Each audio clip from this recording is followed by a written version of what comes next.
Chapter 548. After pulling the prey back, Xian grabbed the green-faced fanged beast's tail and swung it at the person. On the beast's head, the long fangs were facing forward. Xian was using it as another weapon. Seeing that the target had been pulled back, the person realized the danger and twisted his body in the air. His waist and his entire chest quickly caved in. In an incredible way, he suddenly bent into an arc as if he had no bones. The green-faced fanged beast that was swung by Xian almost scratched the person's chest. However, one of the person's arms was not spared and was scratched by the fangs. According to the distance, even if it was a scratch, it was not a big wound. It was much less dangerous than being stabbed in the chest. However, the sudden pain from the wound on his arm made him pause when he landed on the ground. No, they had been through a lot. Most of the time, even without looking at the wound, they could guess what kind of wound it was. The size, depth, and how much blood would flow. However, what happened just now should have been a small wound. Why did it hurt so much? It was as if the wound had suddenly exploded. Before they could look, Xian swung his arm again, and the person retreated. Their target was the green-faced fanged beast, and it had to be alive. This was the condition set by the Sure family in Rock Hill City. Therefore, they could be merciless when they attacked Xian, but they still had to be careful when facing the green-faced fanged beast. This way, they would appear to be restrained and would not be able to use too much force. Xian also saw their concerns and continued to use the green-faced fanged beast as a weapon. Seeing that Xian actually used such a method, the two people cursed in their hearts. The Yinjiao people were really scheming. If Xian knew what they were thinking, he would definitely scoff. A thief who specialized in stealing other people's work had the nerve to talk about other people. Moreover, this was no longer stealing. This was a blatant robbery, even more despicable. I worked so hard to find this one. Do you think it was easy? You want to steal my prey? The green-faced fanged beast was completely used by Xian as a meteor hammer. Rumble, rumble, rumble, rumble, puff. One of them couldn't dodge in time, and his shoulder was pierced by the fangs of the green-faced beast. Although he tried his best to dodge, the fangs still pierced him half a finger deep. He had clearly avoided his vital parts, and it shouldn't have been a big wound. However, the moment he was stabbed, his shoulder seemed to have exploded from the inside. Amidst the green woods and grasses, glaring blood splattered onto the branches, grass, and leaves, adding to the beauty of life and death in this verdant land. How could this be? It shouldn't be like this. Even if I was pricked, I shouldn't feel this way. It shouldn't be this painful. At this moment, the two of them did not plan to attack anymore. Instead, they retreated far away. They wanted to figure out what was going on first. Otherwise, they would not be able to feel at ease.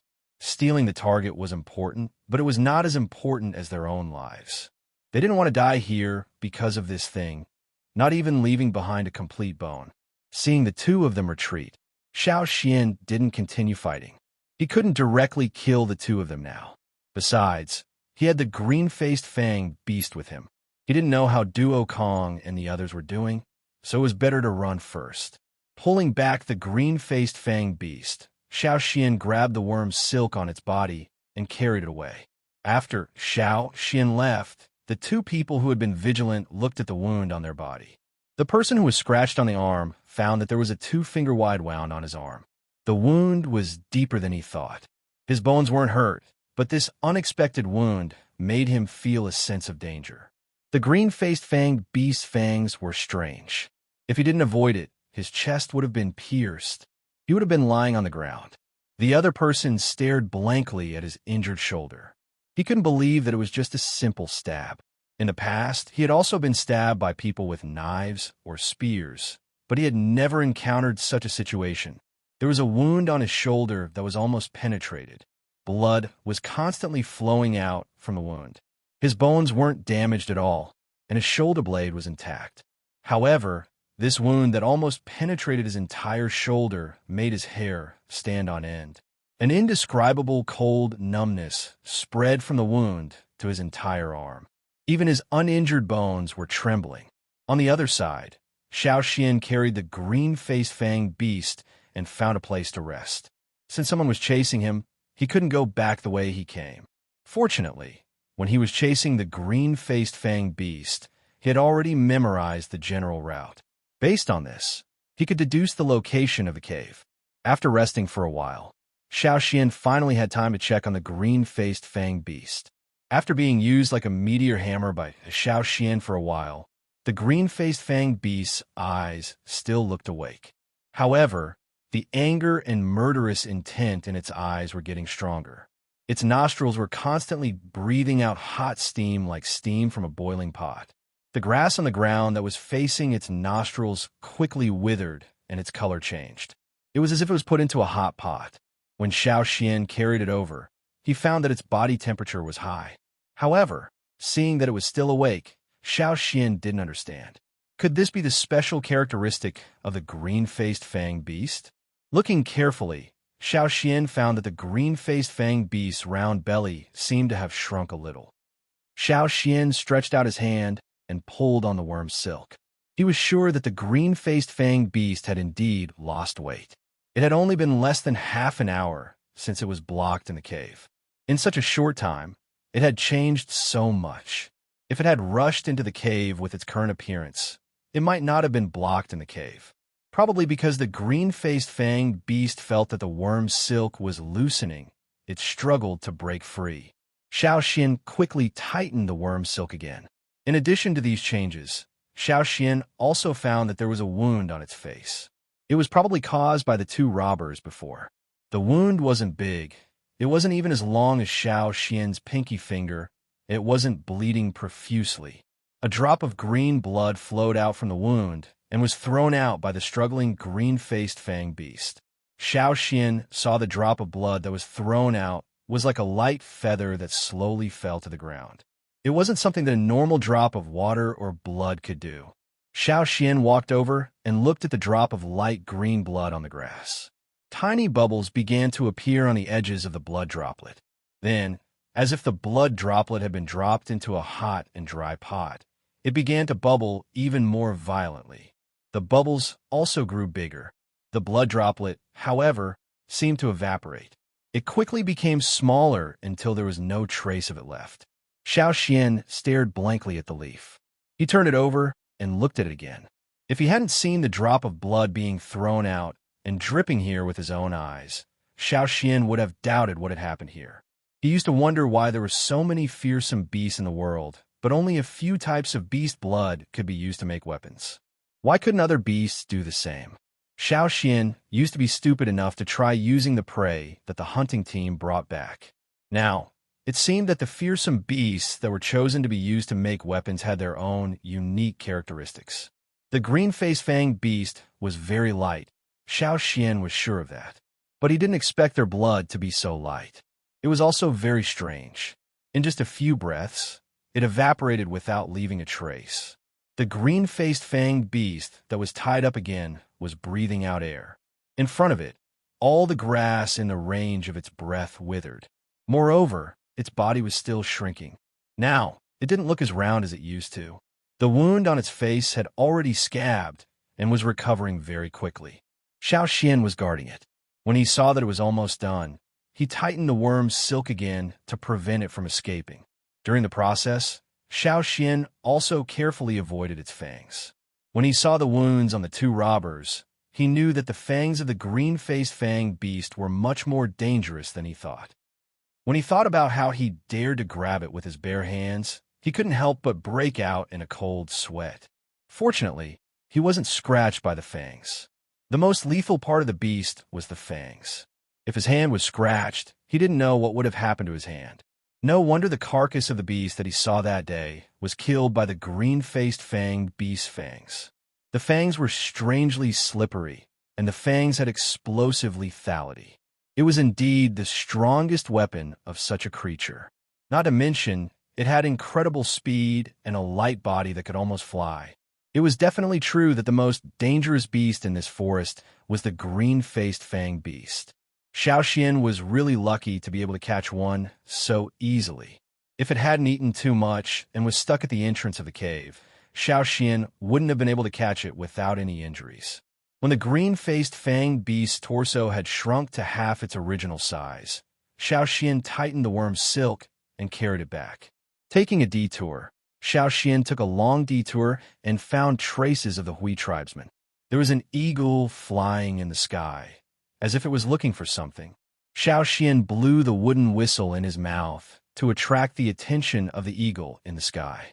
Seeing Xiao Xian, the man seemed to be relieved. Mai and Tuo also heard the whistle and ran over from the forest. They were stopped by the Rock Hill City people. Some of them were injured, and one of the eagles couldn't fly because it was hit by an arrow, so they had already returned. They continued to look for Xiao Xian. Xiang Chun was injured. Duo Kong sent him back to the cave. Mai briefly told Xiao Xian what they encountered. "Are you okay?" Xiao Xian asked. "He's fine. It's not serious. He'll be fine after 2 days of rest." "This is..." Mai looked at the green-faced fanged beast that Xiao Xian was carrying. His eyes were filled with anticipation, as if he had guessed something but wasn't sure. "Yes, that's it." Chapter 549. Knowing that Xiao Xian had caught the green-faced fanged beast, Mai and Tuo were so excited that their faces turned red. They couldn't wait to bring it back to their tribe to test if it really had magical properties. However, the other tribes wouldn't let the Yin Jiao people go just like that. After all, they hadn't caught anything yet. Originally, Ma wanted the Hui tribe to bring Xiao Xian back. If they flew in the sky, it would be faster and there would be fewer obstacles. However, the giant mountain eagle didn't want to cooperate at all. As soon as Xiao Xian approached it with the green-faced fanged beast, it screamed and ran away. No matter how the Hui tribe tried to calm it down, it was useless. The giant mountain eagle had always been repulsed by this area. When it rested, it would fly to another place to rest. Now, it was even more repulsed by the green-faced fanged beast. In the end, Xiao Xian chose to go back with Mai and the others. On the way back, they met a group of people from Rock Hill City. However, Xiao Xian and the others didn't want to fight with them. They just wanted to bring the beast back to the cave as soon as possible. Therefore, they tried their best to avoid the group of people. They ran too fast, and the group of slaves couldn't catch up to Xiao Xian and the others. Xiao Xian wrapped the green-faced fanged beast in leaves and vines, only exposing its nostrils and fangs. When the slaves saw this, they were only suspicious. They weren't sure, so they didn't chase after them. Ever since they came to this forest, the people from Rock Hill City and the tribesmen hadn't had any real conflicts. They were all saving their strength to look for the green-faced fanged beast. When Xiao Xian and the others went back to the cave, the slaves who went out to look for their target also went back.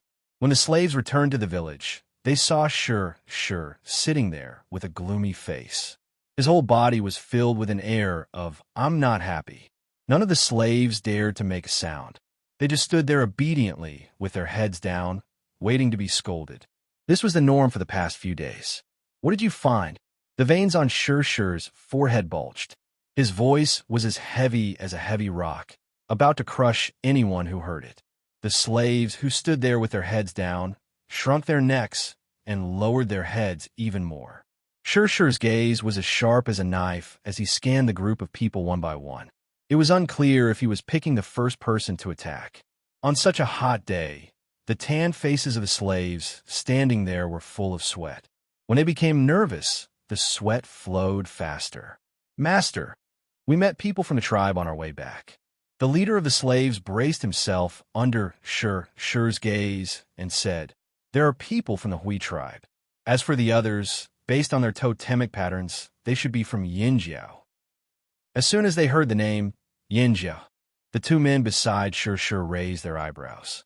One of them was Robber 4, whom Shi had met before, and the other was Robber 7, who had just arrived. Shi stared at the slave for 2 seconds before slowly saying, "Continue." Although Shi didn't show any intense emotions, those who knew him well knew that if they couldn't move him with what they said, they would be punished. The slave stuttered as he told the story, including his own guesses. He then quickly looked at Shi's face. Seeing Shi's bright eyes and relaxed expression, he knew he did the right thing this time. He might even be rewarded. He couldn't help but be secretly happy. Sure enough, after Sure heard the story, he also felt that the Yinjiao man was carrying the green-faced fanged beast. After he said reward, he called for his men to come over. He planned to let the slaves continue their search in the area where the Yinjiao people were active. How was it? I was right? The ones who found the green-faced fanged beast first must be the Yinjiao people. Robber 7 jumped onto a wooden pile and sat down, crossing his legs. Robber 4 glanced at him. You told them everything? Heh. If I didn't tell them so much, they might not have found it. It's all thanks to me that they were able to get news so quickly. Robber 7 didn't think there was anything wrong with telling the Yinjiao people about the green-faced fanged beast. Instead, he thought he had done something good. If it was a difficult target, of course, it was better to let others do it for him. He was only responsible for stealing. Robber 4 was about to say something when he suddenly frowned. Even Robber 7, who was proud of himself, was stunned. The two of them quickly left Rock Hill City stronghold. They heard the other robbers calling for them. It was the two robbers who wanted to steal Xiao Xian's prey. After they returned, they told the other robbers about what happened to prevent others from experiencing the same thing. Although they usually acted alone, it was impossible to get the green-faced fanged beast with just one or two of them. They could only work together. While the robbers and the people of Rock Hill City started to act, Xiao Xian's group of people were crowded in the cave. They looked at the green-faced fanged beast that Xiao Xian brought back with envy and confusion. Why did the people of Rock Hill City look for such a fearsome beast? Some people had the idea of stealing it, but when they thought about the fighting power of the Yinjiao people and the situation in the forest, they temporarily gave up on the idea. It was impossible for there to be only one green-faced fanged beast in such a large forest. After the others asked Xiao Xian, they decided to follow Xiao Xian's route and search for it. Of course, Xiao Xian had already reminded them of the things they needed to pay attention to when facing the green-faced fanged beast. Whether they listened or not was their own business. Xiao Xian couldn't do anything about it. Xiao Xian also knew that the people of Rock Hill City should have guessed what he brought back. When he hid the beast, he didn't really expect to fool them. He was just dealing with the situation at the time. The slaves would definitely report this to their slave masters. After the slave masters guessed, they would also take action. I don't know if the people of Rock Hill City will come and steal it, Mai said. I'll go add a few more traps to prevent them from sneaking up the mountain. However, to the surprise of the robbers and the tribesmen, the people of Rock Hill City didn't steal the green-faced fanged beast that Xiao Xian caught. Instead, they brought people to the place where Xiao Xian caught the beast. Surprisingly, they did encounter one nearby. However, the green-faced fanged beast was too fast. In the end, it went into a cave. Sure sent people in, but not long after they entered, they heard a scream and blood spurting out. After that, there was no more sound. Since he couldn't send anyone in, Sure ordered his men to release smoke. They burned a lot of grass that emitted a strong, pungent smell at the entrance of the cave and blew it into the cave. But in the end, they still couldn't force it out. They didn't know if there were other caves. Since they couldn't catch it, Sure ordered people to set up many traps around the area. Not only on that mountain, but also on the surrounding mountains. Xiao Xian had sneaked over to investigate before. Looking at the people of Rock Hill City, they were planning to go all out. Their goal wasn't one or two green-faced fanged beasts, but more. That was why they didn't steal the beast from the tribesmen. Instead, they left people to make other arrangements. Bang, bang, bang. The sound of knocking echoed in the forest. Sure wanted to use the sound to force out the beasts hiding in the mountains. Sure had no other choice. The records left by his ancestors only said that green-faced fanged beasts weren't easy to catch, but they didn't say that they were hard to find. The only reason he set up camp there was to catch more. But now, he couldn't even find one. If he kept searching like this, when could he go back? It had been almost 200 years since anyone came to catch them. Logically speaking, there should be more of them. Why couldn't he see them? Chapter 550.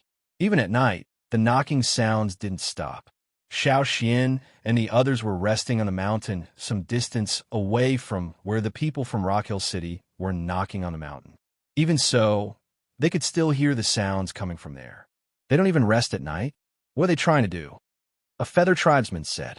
The feather tribesmen all lived in the trees outside the cave. Their hearing was good. Even the slightest sound at night could wake them up, not to mention the constant knocking sounds. Compared to the people outside the cave, the people sleeping inside the cave had it much better. They didn't know why, but tonight they felt that the cave was exceptionally quiet.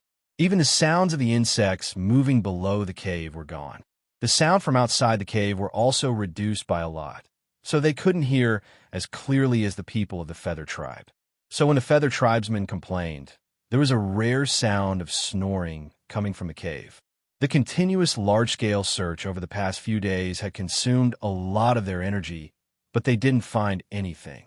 Everyone was exhausted. It was rare for them to have a quiet night, so they quickly fell asleep. The green-faced fanged beast caught by Xiao Xian also quieted down after it struggled to no avail. However, Xiao Xian could tell from its breathing that it wasn't asleep. It was just lying there quietly, thinking about something. Lying on the ground, Xiao Xian listened to the knocking sounds outside. He didn't feel sleepy at all. The noise outside couldn't disturb his sleep. He couldn't sleep because he was restless. While everyone else was enjoying the rare silence, Xiao Xian felt like something was going to happen. Unable to sleep, Xiao Xian got up and walked out of the cave. Outside the cave, gusts of wind blew. In the surrounding forest, the leaves and grass rustled incessantly. This was something that had been heard for the past few days. However, tonight's rustling carried an indescribable sense of eeriness. Even Xiao Xian felt goosebumps all over his body when the wind blew on him. Could it be that the temperature dropped these few days? No, it couldn't be. The temperature was a little higher than 3 days ago. If it left this green forest and entered other parts of the fearsome beast forest, the temperature might be even higher. Although the nights in the mountains were cooler, to the totemic warriors, it was like a summer night. They wouldn't get goosebumps from the wind. Another gust of wind blew. Rustle, rustle. The rustling of leaves and branches sounded again. Xiao Xian rubbed the goosebumps on his arms and stared at his surroundings. This feeling was too strange. What was it? They set up many traps at the foot of the mountain. If there were intruders or beasts attacking, they would have sounded the alarm. The 2,000 masked tribesmen who were responsible for the night watch looked at Xiao Xian in confusion. They didn't understand why this flaming horn tribesman didn't sleep at night. Nothing happened at the foot of the mountain. Xiao Xian asked the 2 night watchers. No, the one who spoke was a warrior from the 1,000 masked tribe called Fei Yu. Xiao Xian had seen this person a long time ago.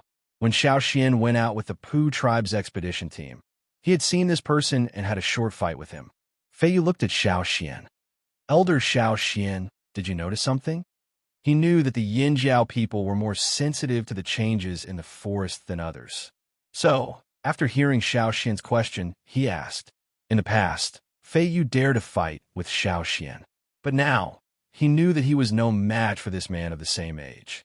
They had indeed ignored the Yinjiao people during their trip to the desert. But now, no one could ignore this tribe. Not yet. Be careful tonight. Pay attention to the movements at the foot of the mountain, said Xiao Xian. Hearing this, Fei Yu and the other warrior from the 1,000 masked tribe trembled. This Yinjiao person definitely wouldn't say this for no reason. They didn't like the Yinjiao tribe, but they had to admit that in this forest, the Yinjiao people were indeed more sensitive than them. Since he said this, there must be a reason. The knocking sounds from afar did not stop. Just as Xiao Xian thought, the people from Rock Hill City seemed to be in a hurry. Why was this? Rock Hill City had already become the ruler of the desert. The tribesmen were no threat to them. They could still rule the desert safely. Why were they in a hurry to act? Was it to strengthen their position? Or was it to prepare for something else? Perhaps it wasn't just the tribesmen who felt a strange sense of danger. Even the ruler of the desert, Rock Hill City, was anxious. What did this weather anomaly mean? While Xiao Xian was looking around in confusion on a mountain in the distance. At night, the mountain was lit with fire and the white water moonstones glowed brightly. Shur brought 2/3 of his people over. He ordered the slaves to knock on the mountain in front of them nonstop. In the notes left by their ancestors, it was recorded that the green-faced fanged beasts liked to sleep in the grass, but preferred to nest in caves. Many times, there were even several beasts hiding in caves on the same mountain. This was where the green-faced fanged beast they were hunting was hiding. He wanted to use the knocking sounds to scare the green-faced fanged beast out. While they were knocking on the mountain, the traps were set up in other directions. No matter which direction the green-faced fanged beast came out, it would meet the people guarding there or the traps. Bang, bang. As the hammers hit the mountain again and again, the rocks at the entrance of the cave flew everywhere. "Master, I think there's a sound," said a slave. Sure was resting with his eyes closed. When he heard this, a smile finally appeared on his gloomy face. It was just as he expected. The green-faced fanged beast hiding inside could no longer be hidden. Sure ordered the slaves to stop hammering and listen carefully. The entrance of the cave was not big. Because of the hammering of the slaves, more than half of it was blocked by the falling rocks. At this moment, the sound of breathing could be heard from the half-covered cave. Once the green-faced fanged beast started to move, it meant that it couldn't take it anymore and would come out. For a beast that liked to move around at night and sleep during the day, blocking it in the cave at night and hammering to create noise was simply torture. With the green-faced fanged beast's bad temper, it would be strange if it could endure it. The smile on Sure's face deepened. He signaled the slaves outside to get ready.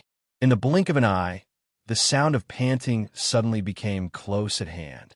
The slaves guarding the entrance of the cave had already pulled up the vines in their hands. The resilient vines became stronger after being mixed and soaked. The people of Rock Hill City used these vines to weave hunting nets and set up most of the traps with these vines. These were the experiences of the ancestors of Rock Hill City. Sure was not worried that the green-faced fanged beast would break the vines.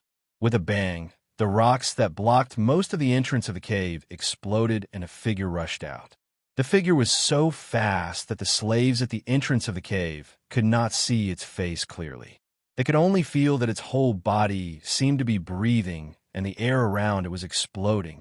The green-faced fanged beast that rushed out of the cave was caught by the vines outside. Its fangs could cut the vines, but the other vines that were tied to its body could not be pierced by its two strange fangs. The slaves quickly tied up the green-faced fanged beast that rushed into the net. No one touched the two long fangs. Sure knew very well what their most powerful attack was. Even if this was his first time seeing a green-faced fanged beast alive. Sure's gloomy mood for the past few days finally cleared up. Just as he was about to say something, he suddenly heard a scream from the side. A cold, murderous aura was like an invisible spear pointing directly at him. Without much time to think, Sure jumped up and dodged. A figure suddenly rushed out from the forest beside him. To be exact, it rushed out from the ground in the forest beside him. The grass there was too deep and covered a cave there. Something had crashed into the cave, and a part of it had collapsed. Layers of soil, rocks, and thick grass covered the cave well. Otherwise, the people of Rock Hill City would have discovered it. The sudden appearance of the figure did indeed catch Sure off guard. The figure that rushed over quickly moved up and down as it ran. The sound of the wind was like the howl of a beast in the night. It was also like a raging gust of wind.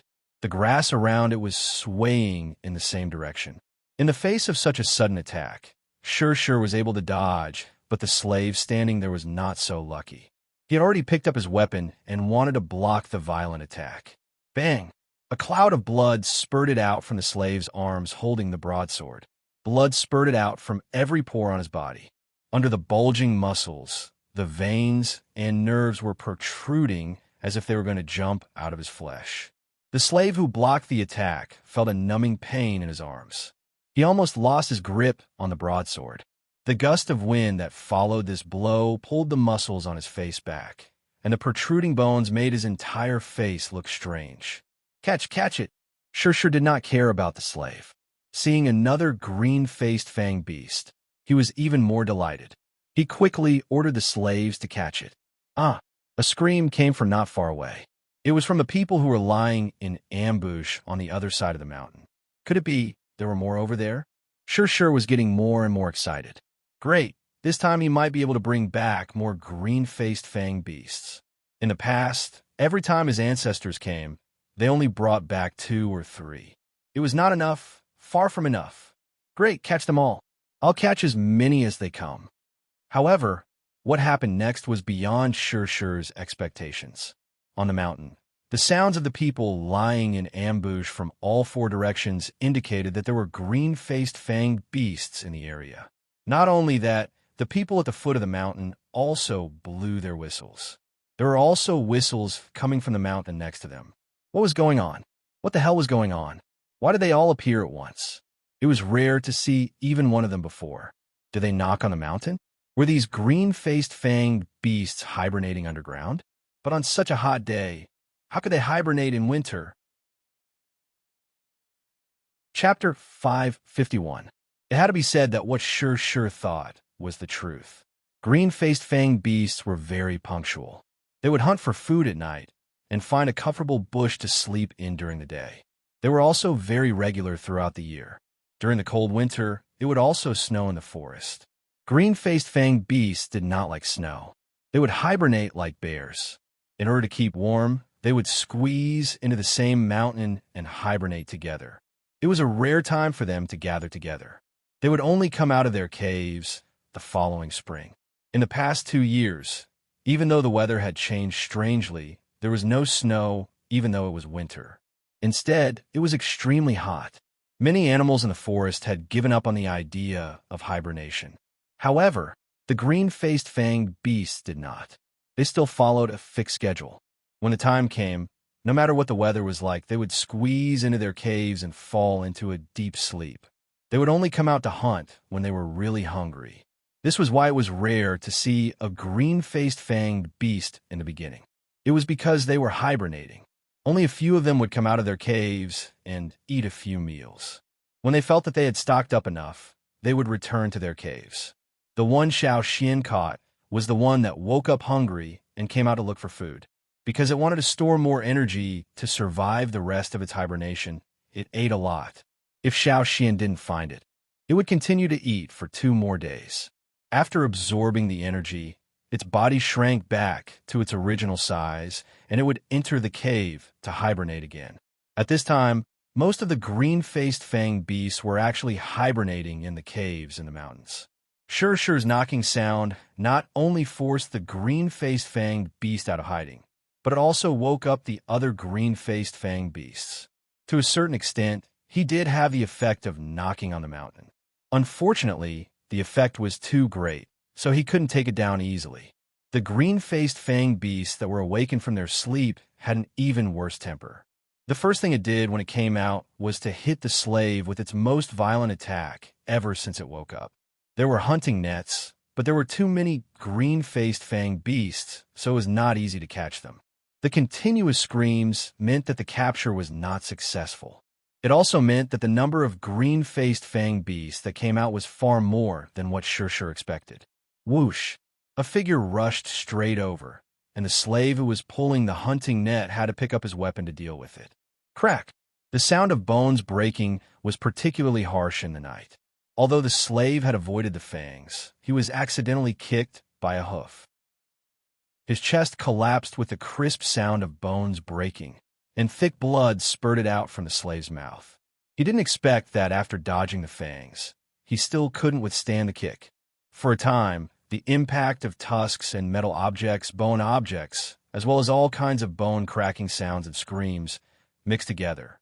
Another green-faced, fanged beast rushed out of the cave. Its eyes glowed with a green light in the night. It stared at a person and rushed over. Its body floated up like a cannonball. When it stepped on the grassless ground, a cloud of dust rose and blurred the night vision. Clang! Its sharp fangs collided with Sure's sword. Sure fell as if he was suddenly pumped with air from his wrist to his elbow. It was swollen and numb. On his bare arm, there were many pores that were faintly red. If Sure wasn't stronger than the slave from before, this collision would have caused his entire arm to spurt out blood. A strong wind blew in his face.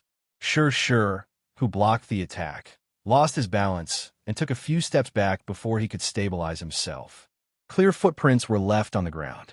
Seeing that the green-faced fanged beast that had just attacked retreated and was planning to attack again, Sure-Sure's face turned pale. Large beads of sweat rolled down his forehead. The temperature at night seemed to be rising. Sure-Sure's back was soaked with sweat.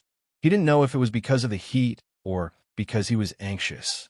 While looking around nervously, Sure-Sure's mind raced as he tried to think of a solution. There were more and more green-faced fanged beasts. Although he did hope to find more of them, it didn't mean that more was better. If there were too many of them, it wouldn't be luck, it would be a disaster. If he couldn't handle it, what should he do? Run. What else could he do but run? Was he going to pick a fight with these hot-tempered fellows? Go back. Sure shouted. At the same time, he held a wooden whistle in his mouth and blew it with a specific rhythm. The other slaves heard Sure-Sure's whistle and knew what to do.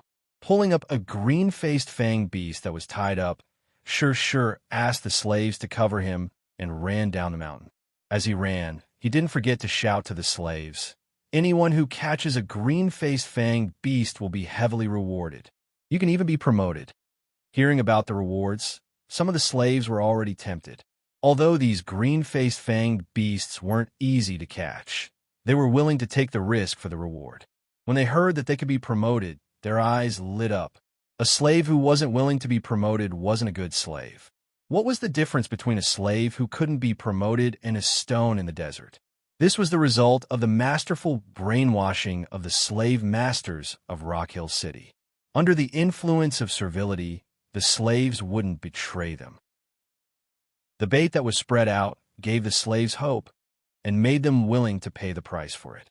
Other than here, there were also figures coming out from hidden caves in the nearby mountains. The hissing sound of their breathing told of their anger. In the dark night, the shadows of the trees merged into one. In the forest, on the grass, the figures were like whirlwinds carrying a scorching hot aura. They ran on the grass without any intention of hiding. The green-faced fanged beast that hunted for food at night ran like the wind, barely making a sound.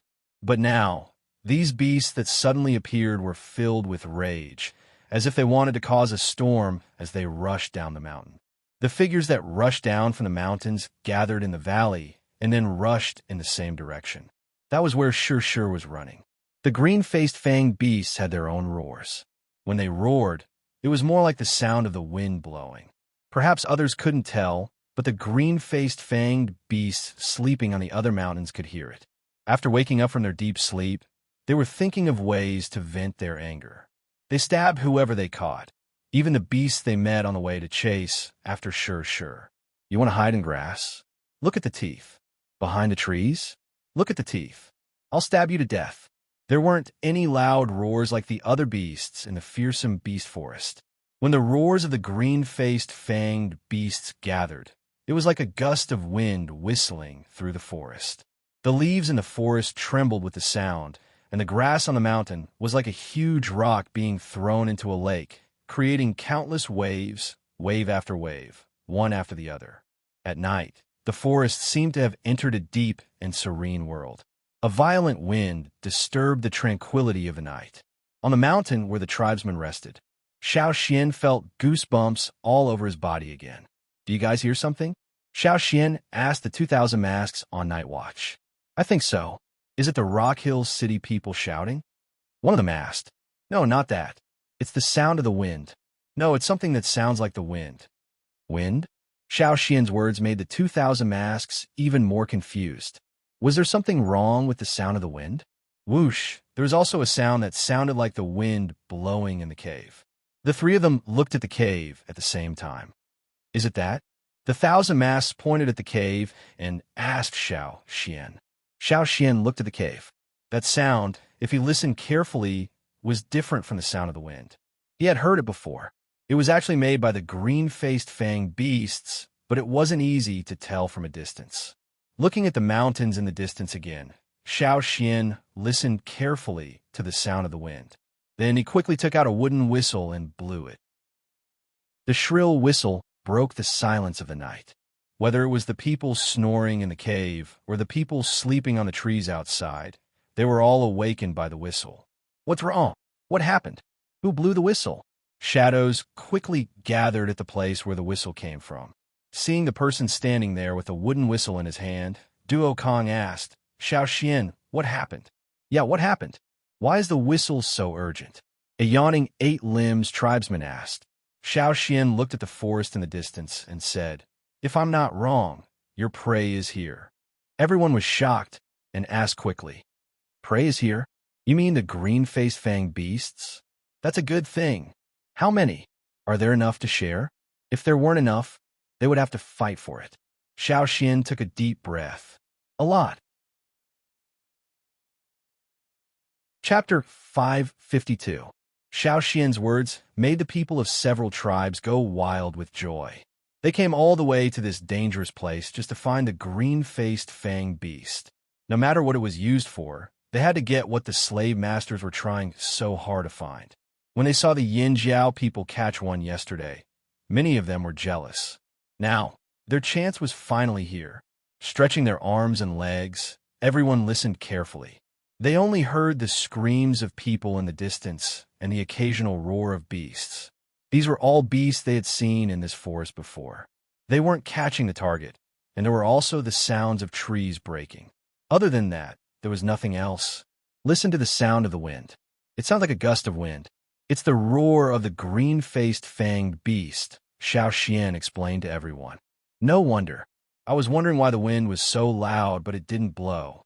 The Mang tribesmen smirked. After confirming that Xiao Xian wasn't lying, they all rubbed their palms and prepared for a big fight. Since there's so much prey, there's no need to focus on one place, Qiu Gu of the Eight Limbs tribe said. That's right. Let's rely on our own abilities, Mu Yu of the Longboat tribe agreed. If they all huddled together, there might be fights. Therefore, the best way was to act separately. Each tribe would hunt on their own. Whatever they caught would belong to them, so as to avoid more disputes. Plus, when they were alone, they didn't have to worry about anything. They could do whatever they wanted. The other tribes expressed their thoughts, while the Yin Jiao people looked at Xiao Xian. They had to listen to Xiao Xian on this trip. Xiao Xian gestured for them to calm down, then said to the happy tribes, "There's indeed a lot of prey, but that's not necessarily a good thing. At the same time, I have to remind everyone that the green-faced fanged beast isn't that easy to catch. I've already told everyone what to pay attention to. Be careful. Don't complain when you suffer heavy losses. Don't worry, we won't blame you. On the contrary, we have to thank Elder Xiao Xian for reminding us. Otherwise, we wouldn't have known where the prey was." Gu Ji of the Feather Tribe smiled. They were now focused on how to catch the green-faced fang beast. Although they listened to Xiao Xian's reminder, they didn't think it was that scary. Ever since they entered the fearsome beast forest, they had encountered all kinds of beasts in the forest. The green-faced fang beast that Xiao Xian caught didn't seem that strong. He had finished what he wanted to say. Xiao Xian couldn't care less about what others thought of him. All the tribes had already started to prepare. Although it was still nighttime, the enthusiasm to catch the green-faced fang beasts was still high. Everyone held the water moonstone and used the light to chop trees and weave vines.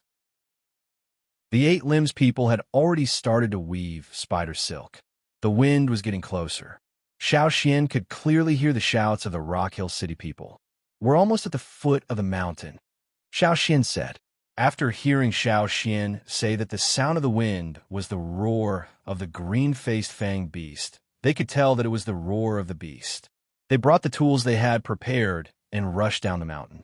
After 3 breaths, there were only 5 people from Yinjiao and a few people from the Hui tribe left in front of the cave. The Hui tribe's giant mountain eagle wasn't good at hunting at night. They didn't plan to summon it for now. Since there were many targets, they weren't in a hurry. It wouldn't be too late to summon it when the sun was about to rise. Besides, the Yinjiao people weren't in a hurry, so they didn't need to rush. "Xian, what do you plan to do?" Mai asked while holding the net. "There are too many green-faced fang beasts. They're chasing the people from Rock Hill City. This place is close to Rock Hill City, so there will definitely be a few coming up the mountain. Let's try to catch a few first. We don't need to watch the big group." Xiao Xian checked the traps they set up on the mountain and made some changes. Then, he arranged the operation. The grass that the green-faced fanged beasts liked to eat was hard to find here. It was too dark to search for it in the bushes. They didn't have a beast's sense of smell, so they had to find another way. If they couldn't use grass as bait, then they had to use humans. Luring prey into a trap was something that hunters often did. After Xiao Xian told the other four about his experience in catching green-faced fanged beasts, they started to act. The green-faced fanged beasts rushed to the foot of the mountain. They didn't seem to have any intention of stopping as they chased after the people from Rock Hill City. However, some of the green-faced fanged beasts on the side of the team would pay attention to the movements around them. Xiao Xian had warned the tribesmen that the green-faced fanged beasts could easily detect movements in their surroundings, so they had to be extra careful. It was best to wait for the beasts to leave before attacking. Otherwise, they might lead the beasts to their own mountains. That would help the people of Rock Hill City and help them avoid this crisis. Although they had been told by Xiao Xian that there were many green-faced fanged beasts coming, the tribesmen still trembled when they saw them when they went down the mountain. In the dark, they couldn't see what was running over there. They could only hear the sound of wind blowing past, like a constant gust of wind. The rustling of leaves covered the sound of the tribesmen's arrival. They hid in the bushes, branches, and other places, quietly observing the situation. Those green-faced fanged beasts were indeed running towards Rock Hill City. A few green-faced fanged beasts on the side of the team seemed to have noticed something and suddenly rushed out of the team towards them. The nearest eight-limbed tribesman cursed in his heart. He thought he was exposed, but when he saw that the green-faced fanged beast was only chasing after something that looked like a mouse, he sighed in relief. However, he let out a sigh of relief too early. He only heard a bang, as if something had pierced into a tree trunk, followed by a crisp cracking sound. The tree he was hiding in was knocked down. Many of the green-faced fanged beasts looked at the fallen tree, but seeing that there was nothing interesting to vent their anger on, they continued to charge forward with the rest of the team. The person who was hiding in the fallen tree didn't fall with the tree. His foot was hooked on a very thin wire, and his whole body seemed to be attached to the wire. If you didn't see him, you wouldn't have noticed that there was someone else there. Whoosh, whoosh, whoosh. A very soft sound was heard, but it was covered by the rustling of leaves. A large net was quietly woven. It was made by 5 eight-limbed tribesmen who were hiding in different places. At this moment, the net was silently closing in on the green-faced fanged beast that had left the team. In the night, 6 nocturnal birds cooed and rested on a nearby tree. The green-faced fanged beasts didn't pay attention to them as they were flying in the sky. They couldn't do anything about it, nor were they interested. Another cooing sound was heard, but it didn't come from the birds. It came from the forest, not far away. After hearing the sound, the 6 nocturnal birds flew over. Not long after, the 6 birds flew over again. However, it was different from before. Their claws were grabbing onto a vine. The 6 birds were grabbing onto the 6 corners of a net. Coo, coo, coo. The sound from the forest was like a guide. The 6 birds holding onto the net flew towards another green-faced fanged beast that had left the group and was attacking the wild beasts in the bushes. These 6 birds weren't really tamed. The feather tribesmen used their tribe's secret technique to instruct them. The 6 birds couldn't carry out effective tasks on their own. They could only instruct them bit by bit through their voices, telling them what to do. Other than the 8-limbed tribe and the feather tribe, the 1,000-mast tribe, the Mang tribe, and the longbow tribe all used their own methods and techniques to attack the green-faced fanged beasts. The green-faced fanged beast group had already passed by. Xiao Xian led the last few beasts to the mountain, and then separated them with a few others. They lured them one by one to the trap set up. Gula and the others from the Hui tribe helped from the side. If it was just one green-faced fanged beast, it would be fine. As long as they understood their temperament and behavior, the plan would succeed. If there were too many of them, there would be too many variables. Not only would the plan fail, but everyone would also be in danger. A green-faced fanged beast that stepped into the trap struggled hard, trying to use its fangs to poke away all the vines around it.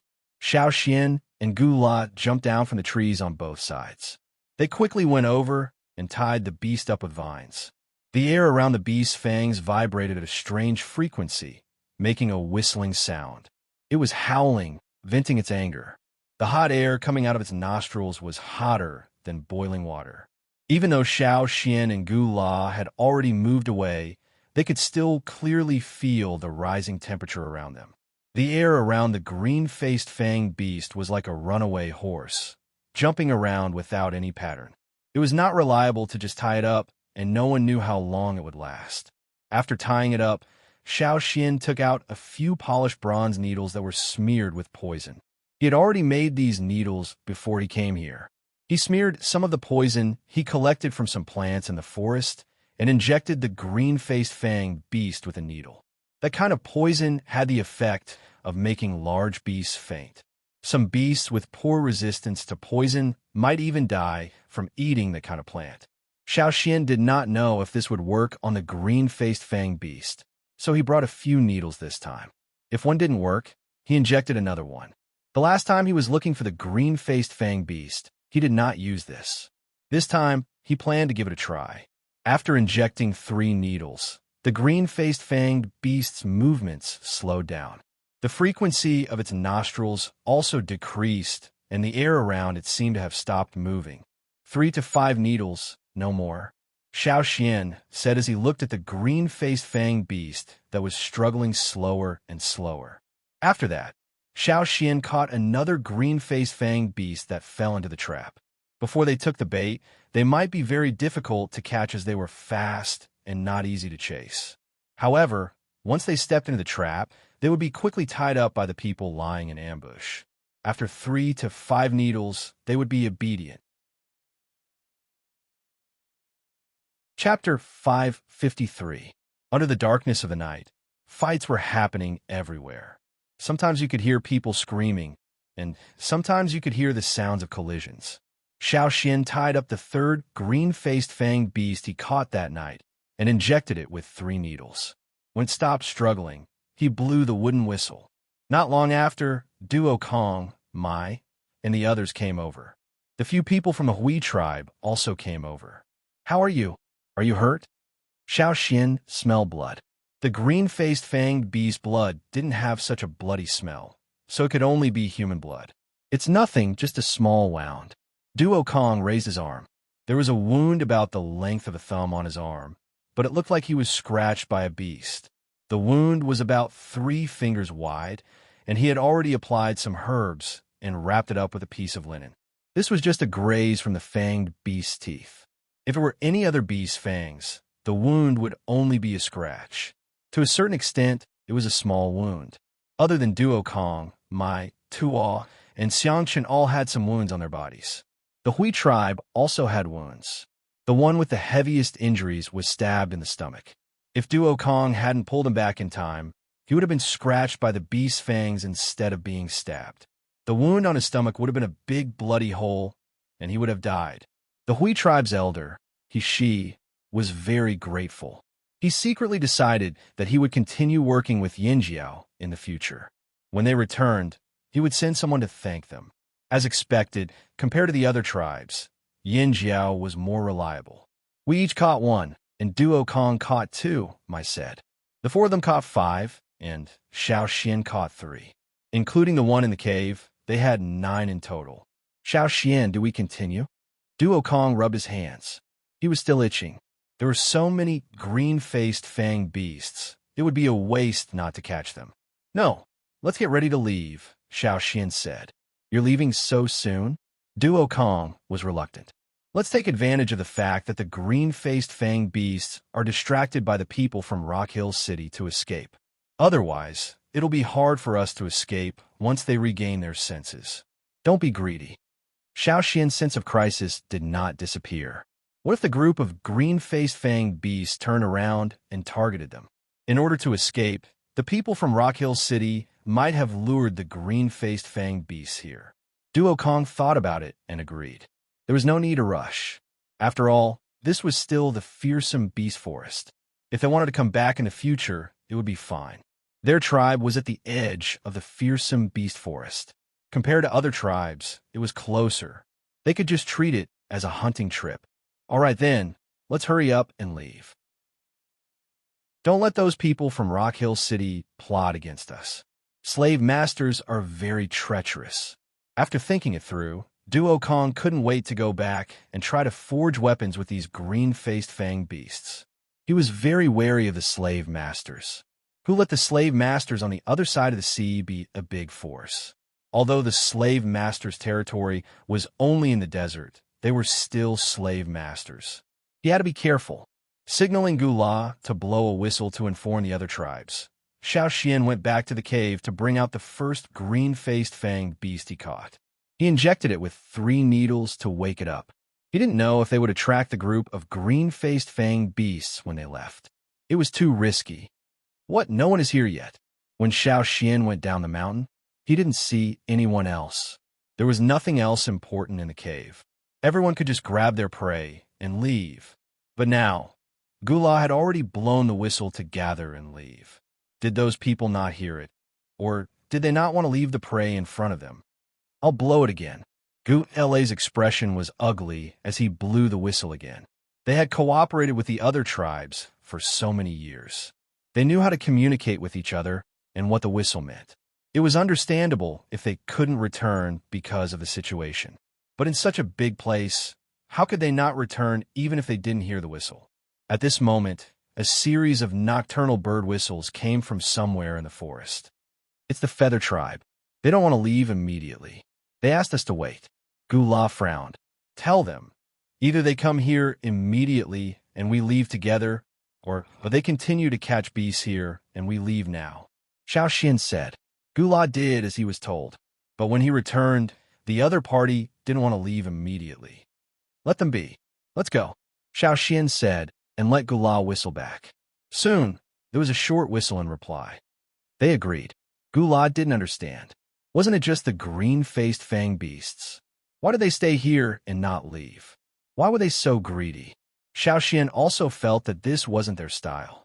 Unless they knew something and knew the importance of the green-faced fanged beasts. Metal that wasn't in a molten state wouldn't change when it came in contact with the blood of the green-faced fanged beasts. Those people couldn't have discovered it because of this. Thinking about this, Xiao Xian's eyebrows twitched. The Rock Hill City people, unless the Rock Hill City people took the initiative to tell them the secret, so that the tribesmen could continue to hold back the beasts here. Maybe they already know the secret of the green-faced fanged beasts. Xiao Xian said, What secret? The Hui tribesmen looked at Xiao Xian. What's the use of the green-faced fanged beasts? This was something they didn't understand. Unfortunately, the Flaming Horns were still wary of the other tribes and didn't want to talk about it. Metal. Xiao Xian only said 2 words, but it made the expressions on the faces of the people of the Hui tribe change. Their eyes changed from shock and disbelief at the beginning to burning with passion. Metal. It's actually metal. No wonder. She felt like his blood was boiling. Now's not the time to talk about this. Since the Rock Hill City people have already made their move, tell the others to retreat quickly. Otherwise, we won't be able to. The Rock Hill City people want to shift the beast's attention to them. Xiao Xian said to Gula, huh? Oh. Gula was still in a daze. His trembling hand almost lost his grip on the wooden whistle. The whistle was still trembling. Fortunately, he had already conveyed his message. Are we really not going to catch more? Ishi's voice was hoarse. His eyes flickered as he couldn't make up his mind. He had already guessed the answer. No wonder the others didn't want to leave. If they knew about this, who would be willing to leave? Before Xiao Xian could speak, Mai and Tua snorted. They didn't want to tell the other tribesmen this secret. After all, they didn't have a good relationship with the other tribes. They even had a few conflicts with each other. Now, which tribe didn't hide their treasures and not let others see them? Even tribes that had good relations with each other would take precautions. Now that Xiao Xian revealed the secret, because of the Rock Hill City people's possible actions, these people still wanted to change Xiao Xian's decision. The Rock Hill City people had already made their move. Staying here would be suicide. Waiting for the beasts to rush over? If you want to stay, then stay. We're leaving anyway. The 5 people from Yinjiao carried the green-faced fanged beasts and walked away. The people from the Hui tribe wanted to say something, but in the end, they just let out a long sigh. They gritted their teeth and left with the 5 people from Yinjiao. In order to avoid the Rock Hill City people, Xiao Xian's group went around 2 mountains and left the forest. They didn't want to meet the beasts. Not long after Xiao Xian's group left, the beasts that were attacking Rock Hill City suddenly turned around and split into 3 different directions. There were tribesmen moving in all 3 directions. This was what Shi ordered the slaves to do. It was to lure the beasts away so that he could leave with his prey. When they left, Shi realized that there were only 8 left when they left, even though he had captured 11 of them. Robber 4. Shi didn't think that the robbers would dare to steal his prey. He stopped the tribesmen and lured the beasts away. But when he turned around, 3 of his prey were stolen. Shi was so angry that he almost vomited blood, but now wasn't the time to be angry. Shi brought some of the slaves and the remaining 8 beasts down the mountain in a hurry. The sky was still dark, and the smell of blood could still be smelled. There were also some sizzling sounds. The blood of the beast that had been cut down made a steaming sound. In the end, there were only bones and teeth left. The once strongest weapon had lost its power with the death of the green-faced fang beast. Its long fangs had turned into ordinary fangs without any special features. However, compared to the number of beasts that died, the number of slaves from Rock Hill City was much higher. When they arrived, there were close to 400 people. Now, only a little more than 100 left with Shi. Close to 200 people died in the sudden attack of the beasts. Screams of agony could still be heard even now, but Shi didn't care. The prey he brought back was more important. It was a pity that he didn't bring enough people. If he knew this would happen, he would have brought more people. 3 of his beasts were stolen. Shi was unhappy, but when he thought about how he sent people to lure the beasts to the tribesmen, he was happy.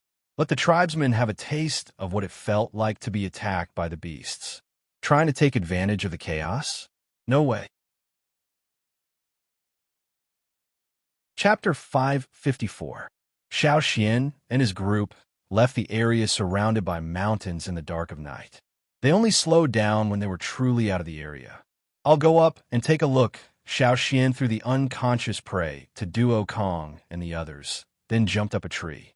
There were more towering ancient trees in the surroundings, and more birds were resting in the forest at night. Because of Xiao Xian's movement, the birds chirped a few times in dissatisfaction. There were other nocturnal beasts moving around, and in the distance, there were constant roars and fights between beasts. This was the real, normal, fearsome beast mountain forest. The green-faced fang beasts probably wouldn't leave their precious land. So when they heard the sounds of fighting, both the Yinjiao and Hui tribesmen breathed a sigh of relief. If there were other beasts moving around, it meant that they were no longer in the green-faced fang beast territory. Xiao Xian came to the top of the tree and looked at the forest in the distance. He couldn't see the green color of the forest in the dark, but he could hear the whistling of the wind. The birds in the nest in the tree seemed to be uneasy with the sound and made a few low cries.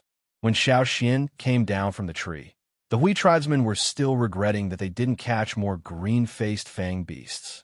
But since they were already out, they wouldn't go back. Yin Jiao caught a total of 9 green-faced fang beasts. They would give 2 to the Hui tribe. This wasn't because Yin Jiao was stingy. When they were catching the green-faced fang beasts, the ones who made the decision were the Yin Jiao tribesmen. The Hui tribesmen were only there to help. Of the 3 giant mountain eagles, 1 was injured, 1 wasn't used to the environment and was listless, and the last one was not willing to cooperate at all. Their contribution was limited. Giving 2 to the Hui tribe was already a fair deal. The Hui tribesmen also understood this, so they didn't have any objections. They just regretted that they didn't catch more. Who would have thought that the green-faced fang beasts that lived in the depths of the fearsome Beast Mountain Forest would be useful for metalware? However, since they were sure that the green-faced fang beasts were here, and they were the first tribe to openly cooperate with Yinjiao, they believed that there would be opportunities in the future. The Yinjiao people would definitely go there again, and at that time, they could send more people with them. Thinking of this, The people of the Hui tribe felt very lucky. Indeed, cooperating with Yinjiao was the right choice. Xiao Xian, why don't we wait here? He of the Hui tribe suggested, but his words were hesitant and cautious. As he spoke, he carefully observed the movements of Xiao Xian. It was dark now, so he couldn't see the expression on Xiao Xian's face. He could only guess from his breathing and movements. Sure. Xiao Xian didn't plan to leave now. The fearsome Beast Mountain Forest was dangerous at night. He was fine, but the others' night vision was far worse than in the daytime. Unless it was absolutely necessary, it wasn't a good idea to travel at night. They didn't dare to take out the water moonstones now because it would attract insects and beasts. They could only find a place to hide and wait quietly.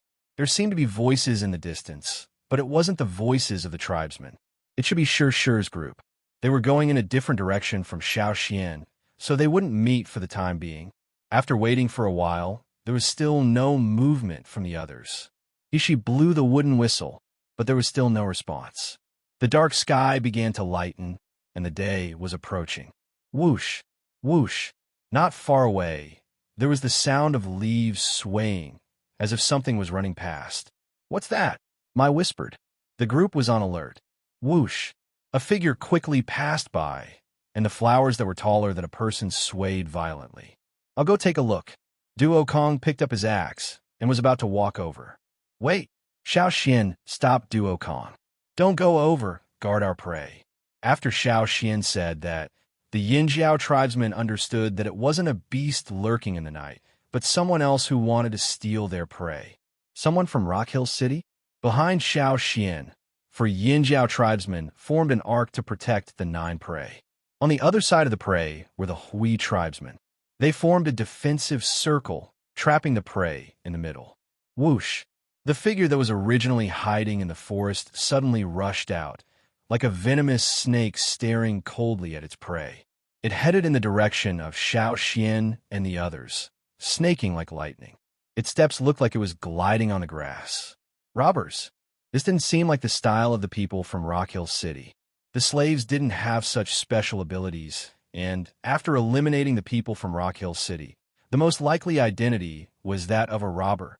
Duo Kong and the others clenched their weapons, and the totemic power in their bodies increased instantly. Their muscles tightened, and they felt as hard as rocks. Their totemic power surged wildly, and their bones couldn't help but creak as they were ready to attack. What do the tribesmen hate the most? It was when their prey was targeted by others. They would definitely be ruthless and kill whoever they saw.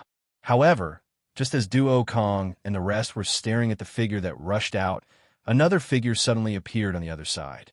This figure came from a completely different direction from the first one, and the timing he chose was right when everyone's attention was on the first figure. Unlike the first one, who had a murderous aura, the second one was more stealthy, like a feather that suddenly floated over. It was silent, but it was faster than a feather. The second figure leaped out. Both of his feet touched the ground continuously, but he seemed to be floating lightly, like a mayfly in the water. Every time he touched the ground, he would move several meters away. One moment, he was still there, and the next moment, he had already disappeared from his original position and appeared in another place. Therefore, when everyone's attention was focused on the first figure, the second figure approached from the other side like a ghost. The people of the Hui tribe who were guarding the other side didn't have time to react.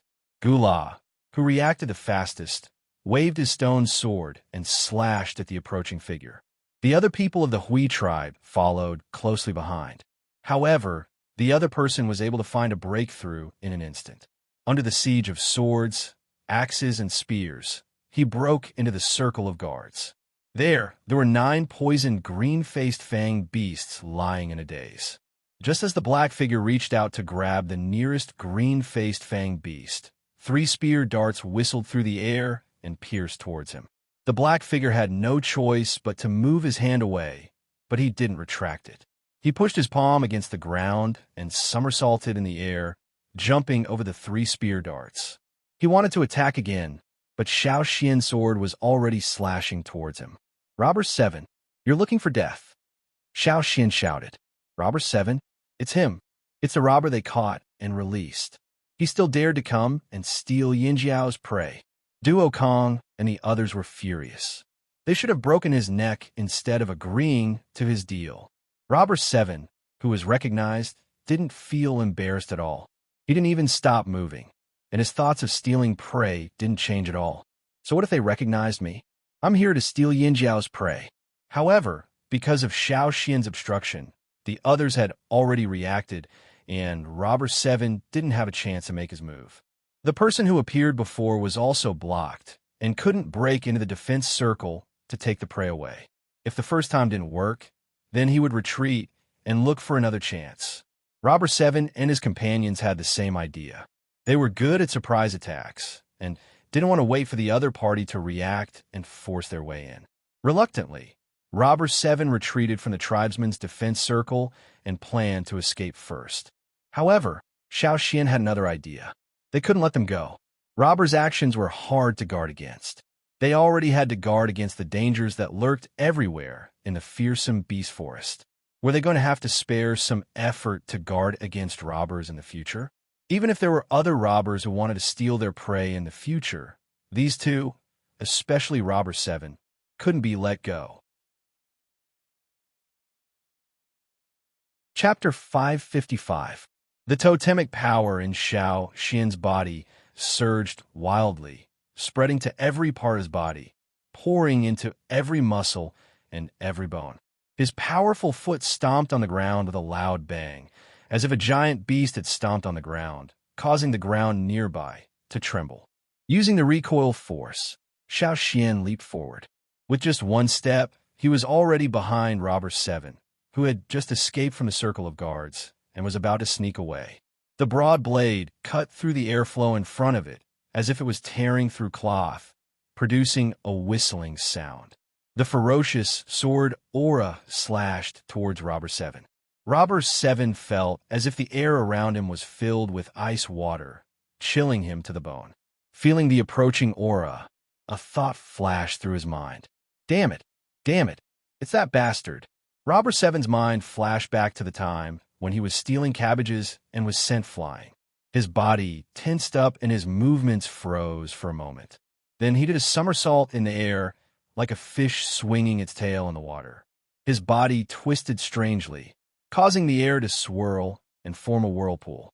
Robber 7 wanted to use the swirling airflow to help him make a sudden turn in the air. However, the blade that was closing in quickly seemed to have enveloped the entire area. It's the same thing again. It's the same thing again. It was the same last time, and it's the same this time. This feeling was too similar to the last time he was sent flying. No, it was even stronger than the last time. The murderous aura was too strong, causing Robber 7's hair to stand on end. He tried his best to dodge, but another voice in his mind told him that he couldn't. Even if he tried, he would lose an arm. If he didn't want to lose an arm, he could only take it head on. Clang! There was no sound of flesh being cut, but the sound of metal colliding with metal. It was ear-piercing.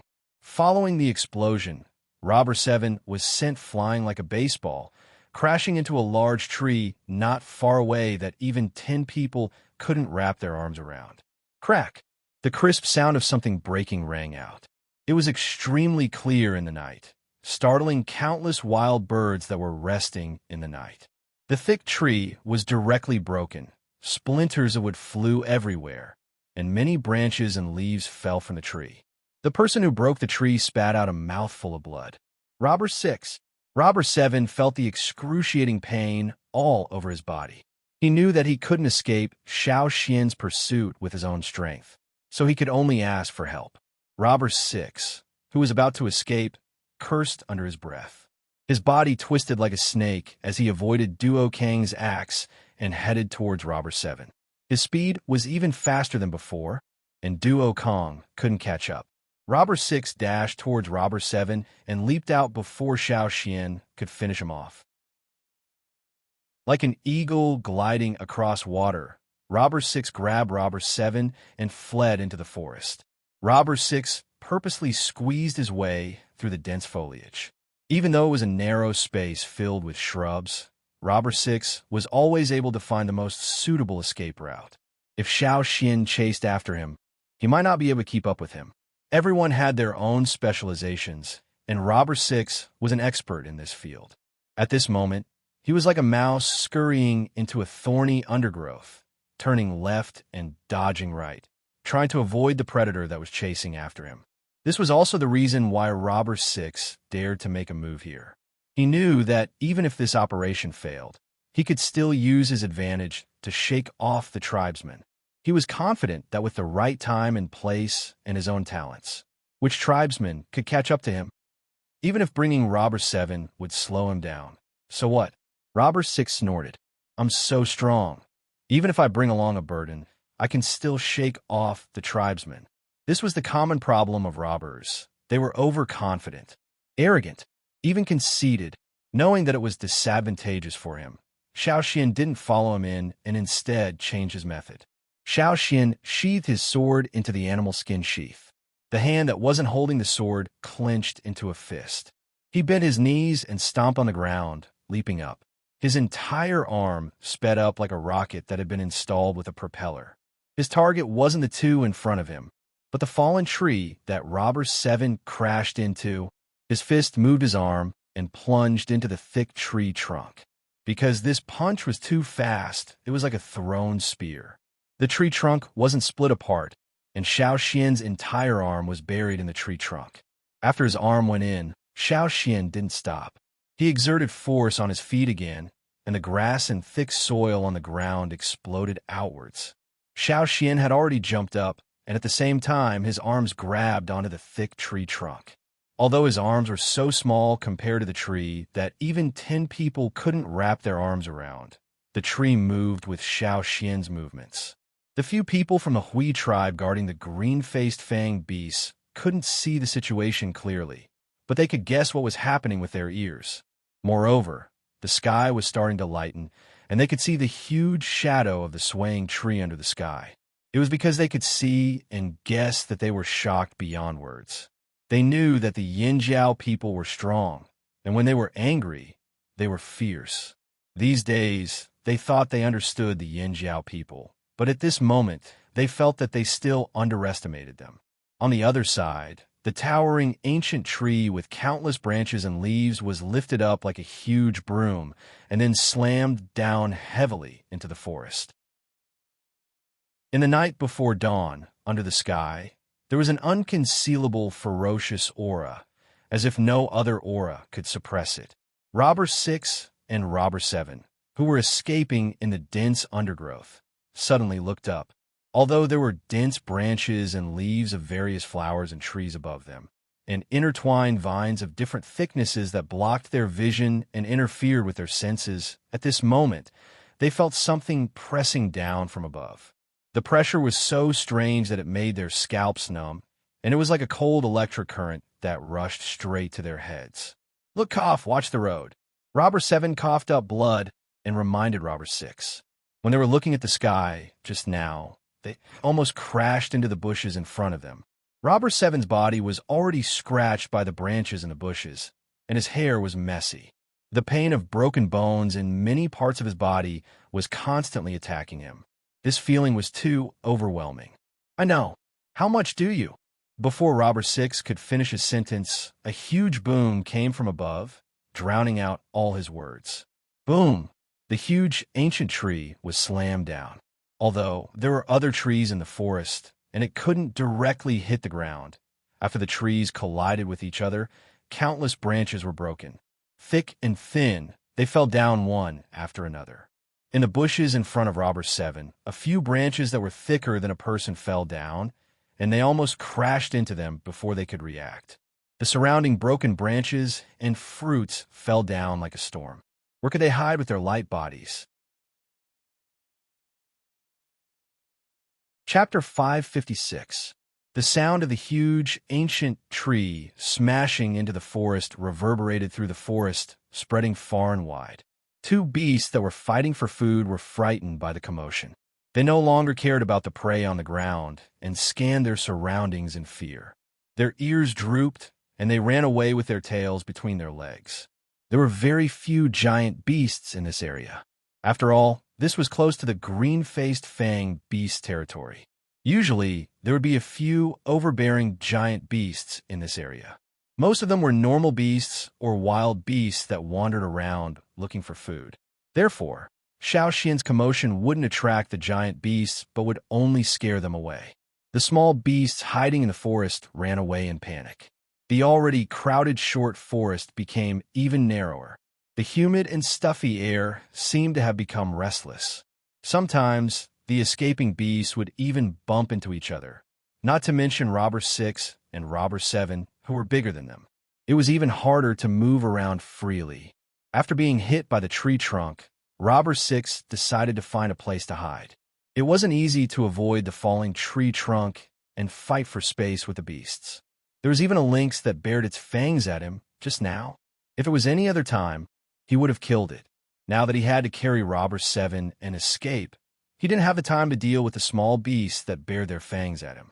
After the falling tree trunk stopped, Robber 6 decided to move again. However, before he could move his feet, he heard another crack sound. It was very similar to the sound of Robber 7 crashing into the tree. The air pressure above his head suddenly increased. Again! Quick, quick, quick! That kid is going to smash it again. Robber 7 exclaimed. Shut up.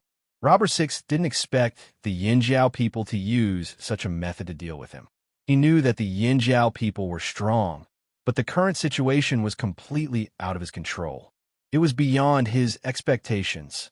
Was it a human or a giant beast that could smash such a thick tree trunk? Boom! Another loud noise. In the surrounding forest, a large number of broken tree branches fell. Robber 6's planned escape route was completely destroyed. The bushes, flowers, and grass were already piled up messily by tree branches. It was extremely messy. More than half of the branches and leaves covering the sky were broken. If it was daytime, Robber 6 and the rest would be exposed to Yangguang. Fortunately, it was nighttime. Robber 6 encouraged himself and leaped out of the forest. Since he couldn't sneak through the dense forest, he could only step on the broken branches and branches to escape. However, before he could run a few steps, another tree came crashing down from above. The tree trunk was long, with many branches and dense foliage. When it crashed down, the impact was too wide. Robber 6 couldn't escape in time. He could only rely on his hearing to determine what was falling from above. Then his body would react accordingly. Not only was the giant tree smashing down powerful, it was also ferocious and accurate. No matter where Robber 6 ran to, the falling tree would always cover him. If it wasn't for the surrounding trees, he would have been smashed to death. Didn't they say that tribesmen couldn't see clearly at night? Robber 6 awkwardly dodged the falling branches and leaves. He didn't even bother to wipe away the bird droppings on his head. That kid can see. Robber 7 endured the pain all over his body and squeezed the words out from between his teeth. Of all the people you could have provoked, why did you have to provoke this kind of person? Robber 6 roared. Like the others, he left the green-faced fanged beast territory when he realized the situation wasn't good. He didn't expect to see the Yinjiao and Hui tribesmen as soon as he came out. They even brought a few green-faced fanged beasts with them. Robber 6 thought that this was a rare opportunity. If he didn't steal it, he would feel sorry for himself. However, he was still too weak and it was too risky. If he wanted to make a move, he would have to wait for another opportunity. But who knew when the next opportunity would come? He wasn't willing to give up just like that. At this moment, Robber 7 appeared and said that the two of them should work together to steal a few green-faced fanged beasts. Robber 6 thought about it and agreed. The surrounding environment was very advantageous to him, and he had Robber 7 to share the risk. Why not? But who would have thought that things would turn out like this? If he knew this would happen, he would have waited a little longer or robbed other tribesmen. He regretted it. Robber 7, don't call me the next time you steal from the Yinjiao. Robber 6 had been a thief for many years, but he had never been chased so hard before. He regretted it. He should have asked for more information. Robber 7 wanted to say something, but he choked on the blood that gushed out from his throat. He thought to himself, don't talk about you, I won't do it again. That was too scary. Robber 6 was almost hit by a broken branch from above. He quickly dodged to the side, and his forehead slipped from the broken branch. Blood spilled out from his wound as he ran, splashing onto the bushes. This won't do. As the saying goes, a dead Taoist is better than a dead Taoist. It is too difficult to carry a burden. It is better to throw this burden away. Robber 6 loosened his grip on Robber 7. He wanted to throw Robber 7 down so that he could run faster and have a better chance of escaping. However, Robber 7 seemed to know what he was thinking. He hugged Robber 6 tightly. "You want to throw me down and run? No way." While Robber 6 and Robber 7 were being smashed by Xiao Xian's tree, a few hundred meters away, three silhouettes were hiding on a tree branch, watching the commotion. "That's the Yin. That's crazy. Who would use a tree to smash them?" One of them said. "I'm thinking, are Robber 6 and 7 okay?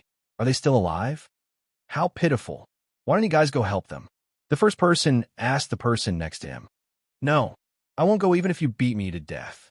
Even if we go, let's wait until the Yin leave. What if they change their target to us?"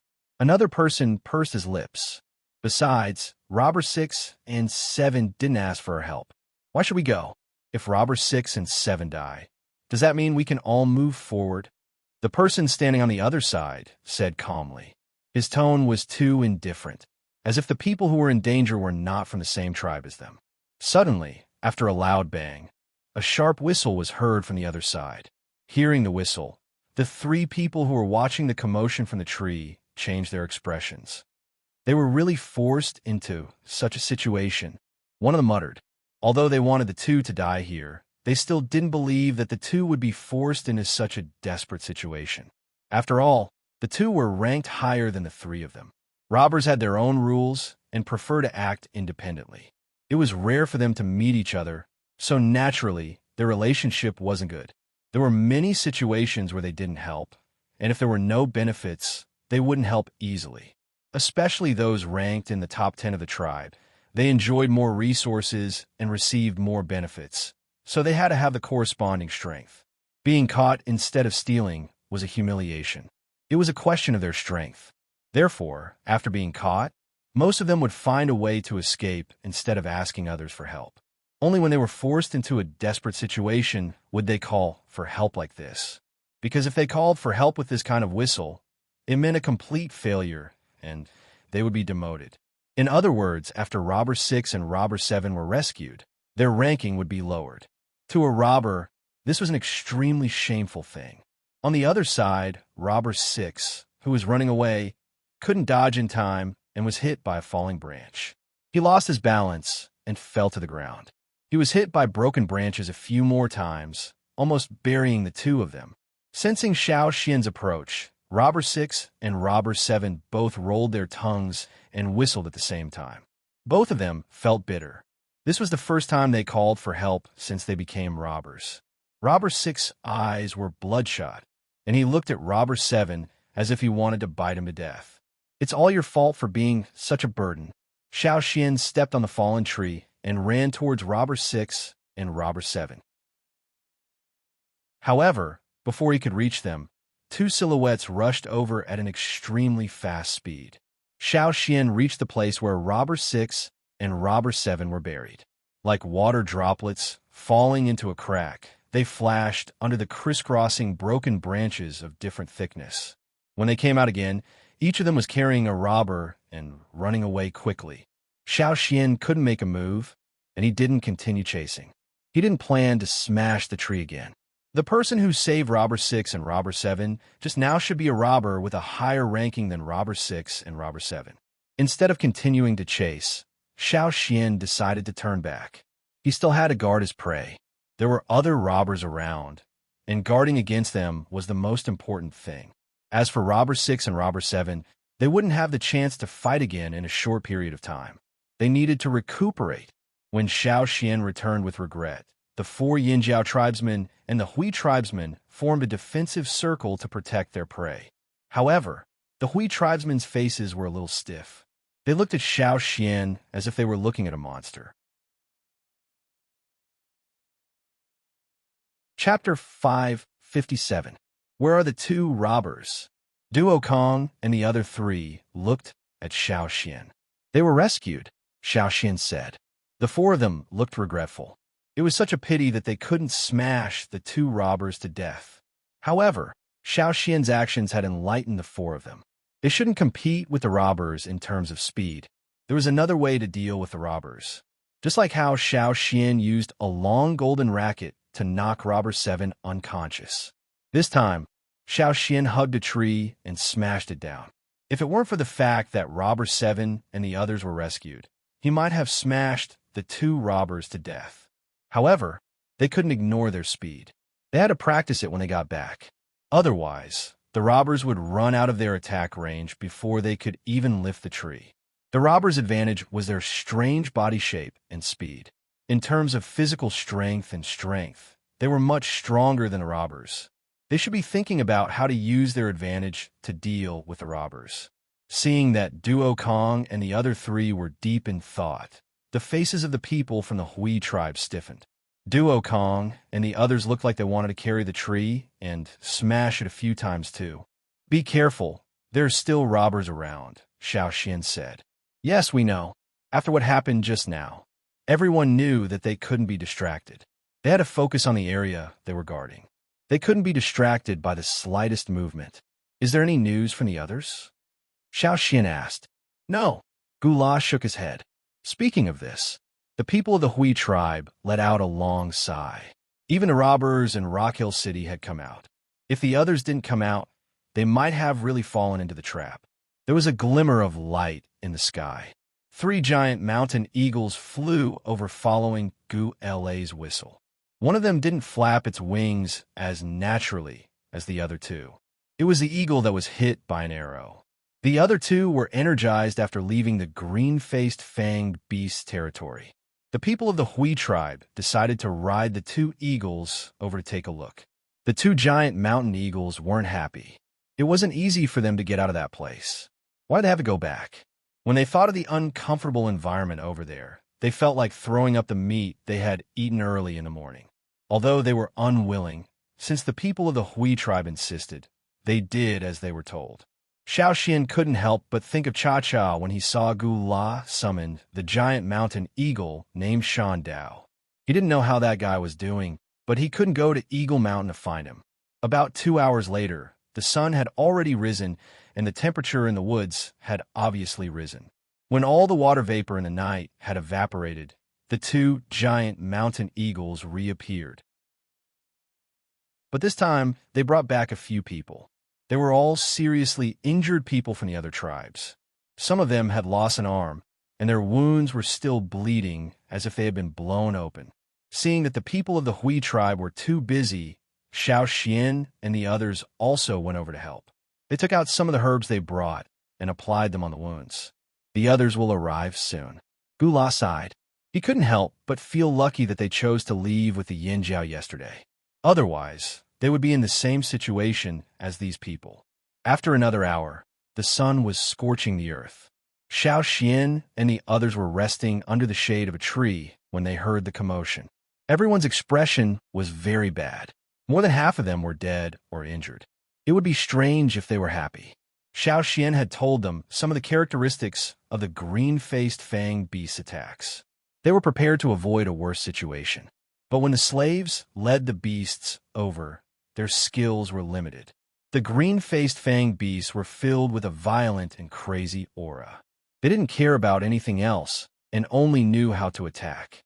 They were like unscrupulous hurricanes, destroying everything in their path, especially living things. They also regretted not leaving with the Yin Jiao and the Hui tribe when they heard the whistle. But they were really shocked by the news. They only wanted to catch a few more green-faced fanged beasts. They thought that if they caught one more, they would have enough time to retreat. But the beast didn't give them enough time. Who was to blame for this result? Blame the Yin Jiao for not telling them everything in advance. So much so that when they found out the truth, they couldn't bear to let go of the benefits in front of them. Thinking back to when they were in the desert, they excluded the 3 people from Yin Jiao. Later, when they noticed the changes in the desert, they left the 3 people from Yin Jiao alone. Now, they still hoped that Yin Jiao would consider everything for them. How is that possible? Who didn't have emotions? Not to mention the grumpy and unreasonable Yinjiao people. They weren't close partners, so the trust between them was too low.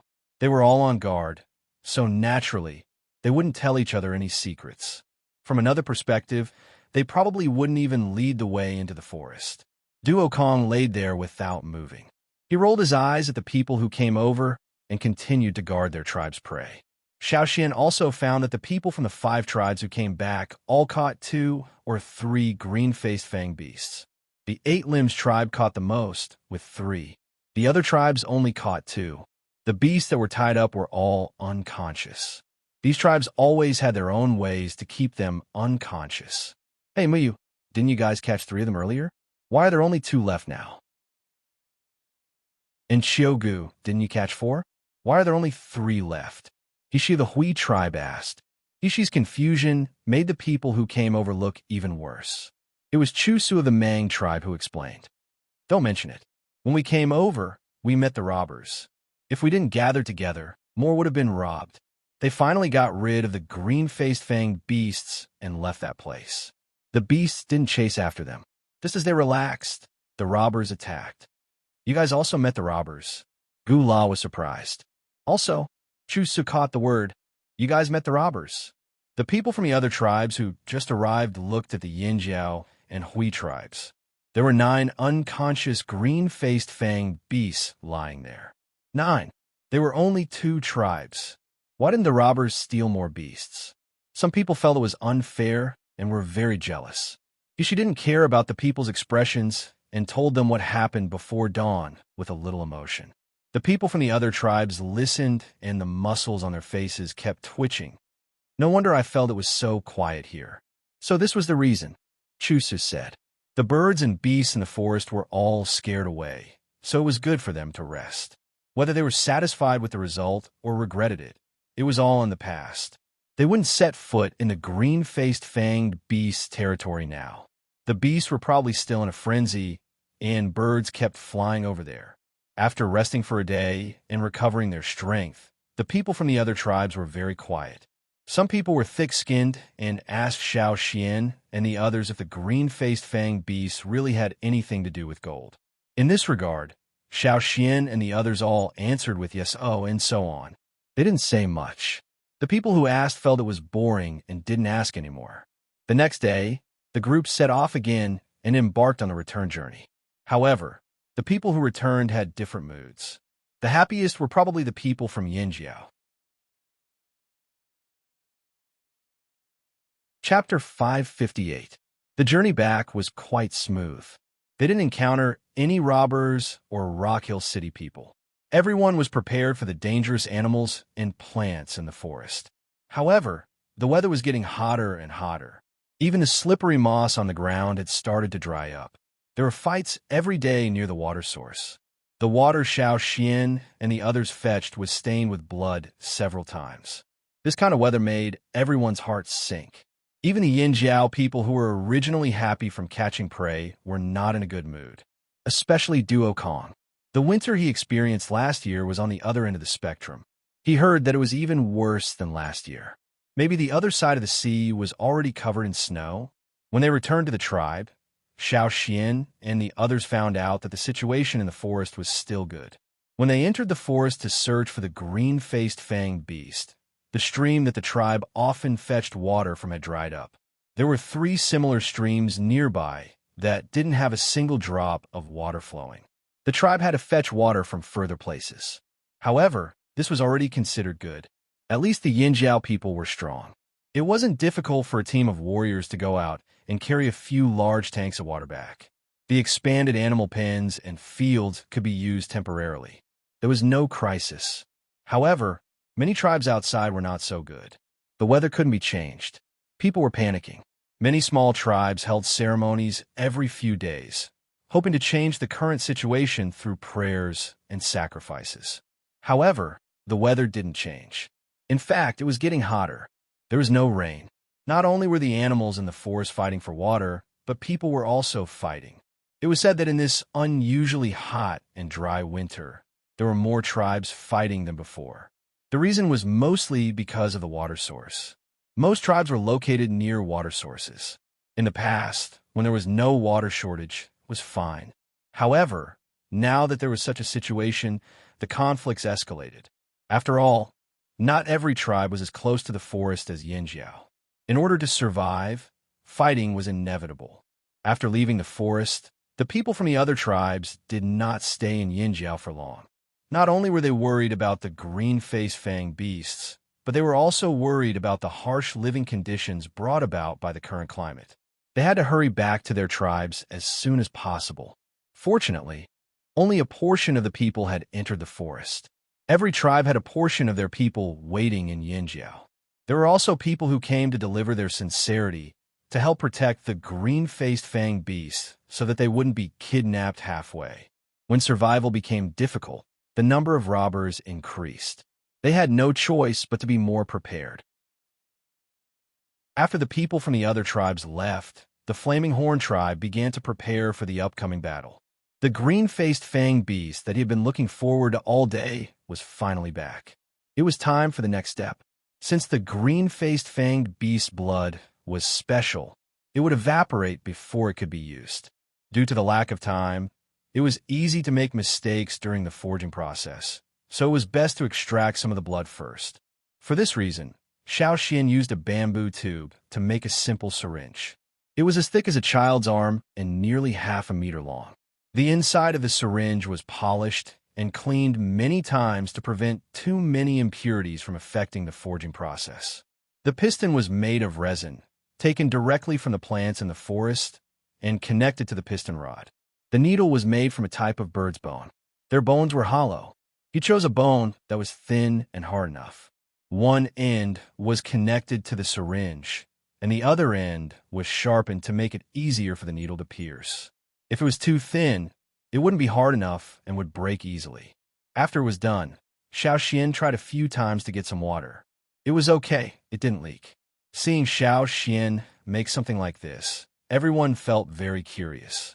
When Xiao Xian used the syringe to get water, they knew what it was for. Naturally, they were very excited. Of the 9 green-faced fanged beasts, 2 were given to the Hui tribe, so there were 7 left. Now, 7 of them were still unconscious. When Xiao Xian and the rest came back, they showed signs of waking up. They only calmed down after a few injections. It was very strange. The green-faced fanged beasts rarely opened their mouths except when they were eating. Even when they were asleep, their mouths were tightly shut, and only their nostrils were breathing. Xiao Xian wanted to give them some medicine, but he couldn't. He could only prick them. You could just use this? Ao and Zheng Luo stood behind Xiao Xian, watching him suck the water out of the jar with the syringe and then inject it into another jar. Let's try it. Xiao Xian wasn't sure before trying it. Who knew if the green-faced fanged beast's blood would react with the bamboo and resin? Drag one over. Xiao Xian gestured for Duo Kong to get the prey. Duo Kong glanced at the 7 green-faced fanged beasts on the ground and picked the fattest one. It happened to be the first one Xiao Xian caught, the one with a broken fang. Although it no longer had a round belly and had lost a lot of weight, it was still a lot fatter than the others. It was no wonder Duo Kong picked it and carried it over. Looking at the green-faced fanged beasts in front of him, Xiao Xian thought that if he could successfully extract their blood this way, he wouldn't have to kill them all at once. After all, he didn't know how much to use and when to use it. He had to try again and again, and if he failed, he would have to start all over again. 7 seemed like a lot, but if he failed every time, would he have to go back into the forest to catch more? He had only been back for less than a day. Xiao Xian squatted down and avoided its long fangs. He looked at the distribution of its bones and determined where its internal organs might be. Then, he took out a dagger and made a cut on its chest. It wasn't a deep cut. It only broke the skin and not much blood flowed out. The skin of the green-faced fanged beast was too thick, and the bones Xiao Xian picked were thin. To prevent the needle from breaking, he first used the dagger to break the skin. Green blood flowed out, and soon it made a sizzling sound. It was like boiling water, and it evaporated at a speed visible to the naked eye. Ao and Zheng Luo had only heard about it before. Now that they saw it with their own eyes, they knew how special this beast's blood was. The green-faced fanged beast's self-healing speed was very fast. Xiao Xian didn't wait for the wound to heal before stabbing it in. He didn't pierce it too deeply. The needle went in at a slanted angle. As he inserted the needle, Xiao Xian pulled the plunger out of the syringe. Although he couldn't see what was going on inside the bamboo tube, Xiao Xian could feel if there was blood flowing out when he pulled the plunger. When he felt that there was blood flowing into the bamboo tube, the force needed to pull the plunger would be much smaller. It would be even better if the needle pierced into the blood vessels. Feeling the blood flowing into the bamboo tube, Xiao Xian sighed in relief. This method was still feasible. This was just an experiment. Xiao Xian kept the needle in the same position as when the blood was flowing out. After drawing out nearly 1/3 of the blood, he stopped. The wound on the green-faced fanged beast had healed. When Xiao Xian pulled out the needle, it took some effort, and he almost broke the needle. After pulling out the needle, the wound on the green-faced fanged beast's body healed quickly. There were no visible marks on the punctured area. Xiao Xian pushed the plunger of the syringe and squeezed out half a drop of green blood. There was a sizzling sound in the air. Soon, the drop of blood evaporated and sealed the needle. There was no more sizzling sound. This proved that the blood in the bamboo tube was still there for the time being. Everyone let out a sigh of relief. This method worked. It meant that they could use this method to extract blood and send it to the casting room to be used during casting. Chapter 559. Once the blood had been extracted, the casting process would begin soon. They did not know how long the blood would last in the bamboo tube, nor could they guarantee that the blood would not deteriorate. That was why they had to start as soon as possible. In the casting room, all unrelated people were chased out. Even if they wanted to watch, they could only wait outside. Other than the 2 chiefs and the 3 team leaders, the other team leaders could only walk around in circles, craning their necks, but to no avail. The casting process was still the same as the slave master's mud casting method. They poured molten alloy liquid into the mold. Most of the casting materials were mud. However, this casting process was different from the past. Everyone was more careful with every step. This was an experiment using the green-faced fanged beast blood. It was an important turning point. If they succeeded, the tribe's bronze wares would be upgraded to a higher level, and the use of stone tools would gradually be replaced. After all, if the new bronze wares were hard enough and sharp enough, or, as Gongjia Hung said, if they could cut through stone, many people would choose to use bronze wares. The clay used for casting had been dried in the shade for a long time and repeatedly smashed to a high degree of maturity. The bronzeware made in the past had also proved its usefulness. It was not too wet and did not emit any gas, so the bronzeware made was still acceptable.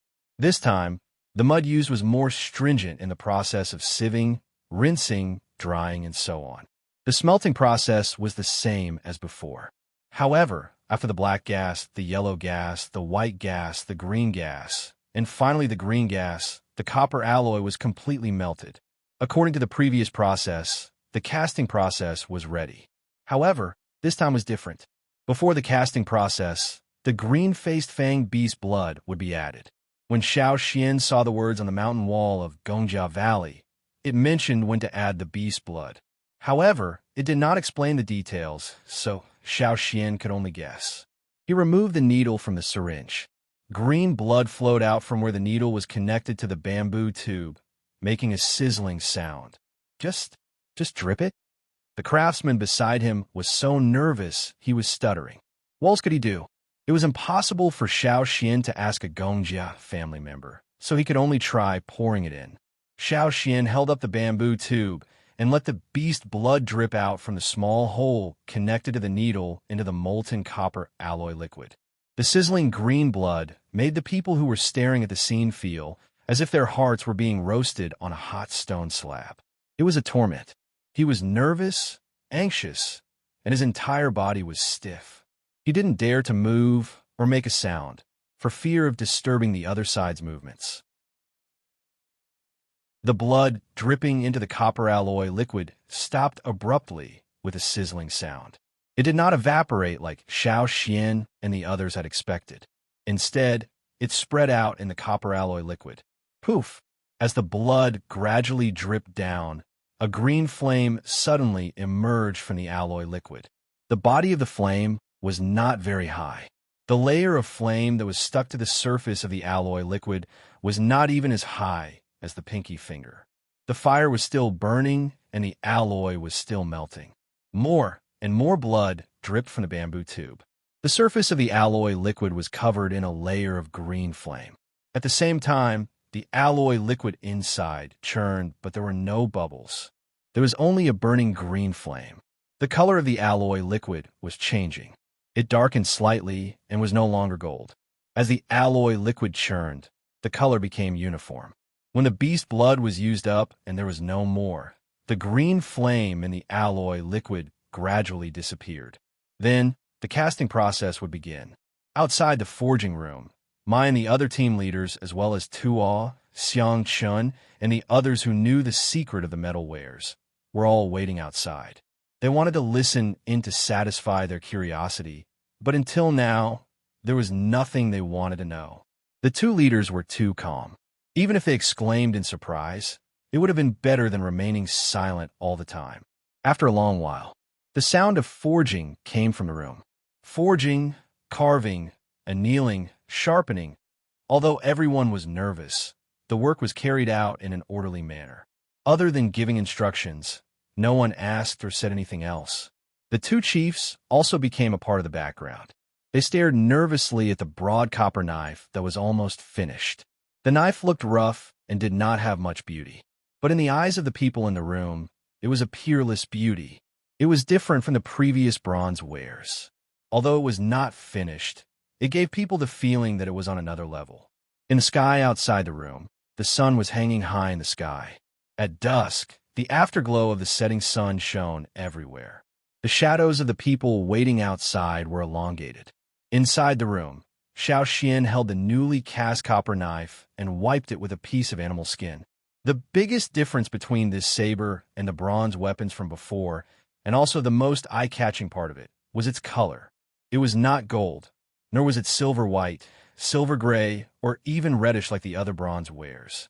It was green. The overbearing broad blade was dark green in color. It was reserved, but it was ferocious. Xiao Xian stared at the knife, his eyes reflecting the cold light of the knife.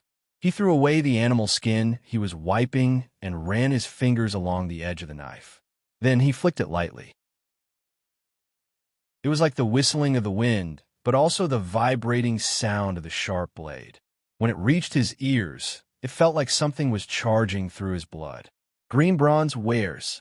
Most bronzes would only turn green after they had rusted. But now, this newly forged bronze saber was actually a deep, dark green color. Did it succeed? That was the question everyone wanted to know. The chiefs and team leaders did not know. Only Xiao Xian and the craftsmen who were in charge of hammering and carving knew that this knife was much harder than the other bronze wares. Xiao Xian's gaze moved away from the knife and looked at Ao and Zheng Luo, who were standing silently at the side. It was not that the two chiefs were not anxious. They were too nervous and impatient to react. Now, seeing Xiao Xian look over, Ao hurriedly took out a fist-sized stone he had prepared and threw it. This was one of the testing stones in the stone room. It was a medium-grade stone. Ordinary bronze wares would be tested with a medium-grade stone. After all, the sharpness and hardness of ordinary bronze wares were limited and could not be forced. Because he was too nervous, Ao's action of throwing the stone was very stiff. But this time, no one cared about Ao's action of throwing the stone. They stared at the stone that was thrown up and then looked at the knife in Xiao Xian's hand. Their eyes swept back and forth quickly for fear of missing any details. At that moment, they even forgot to breathe. Xiao Xian held the bronze knife with both hands, took a step forward, raised it, and then chopped down at the stone in the air. Bang! The blade struck the rock hard, and the fist-sized rock broke into two halves. Clean, neat, and smooth, and there was not a single scratch on the blade. Whether it was sharpness or hardness, it was much stronger than the previous bronze wares.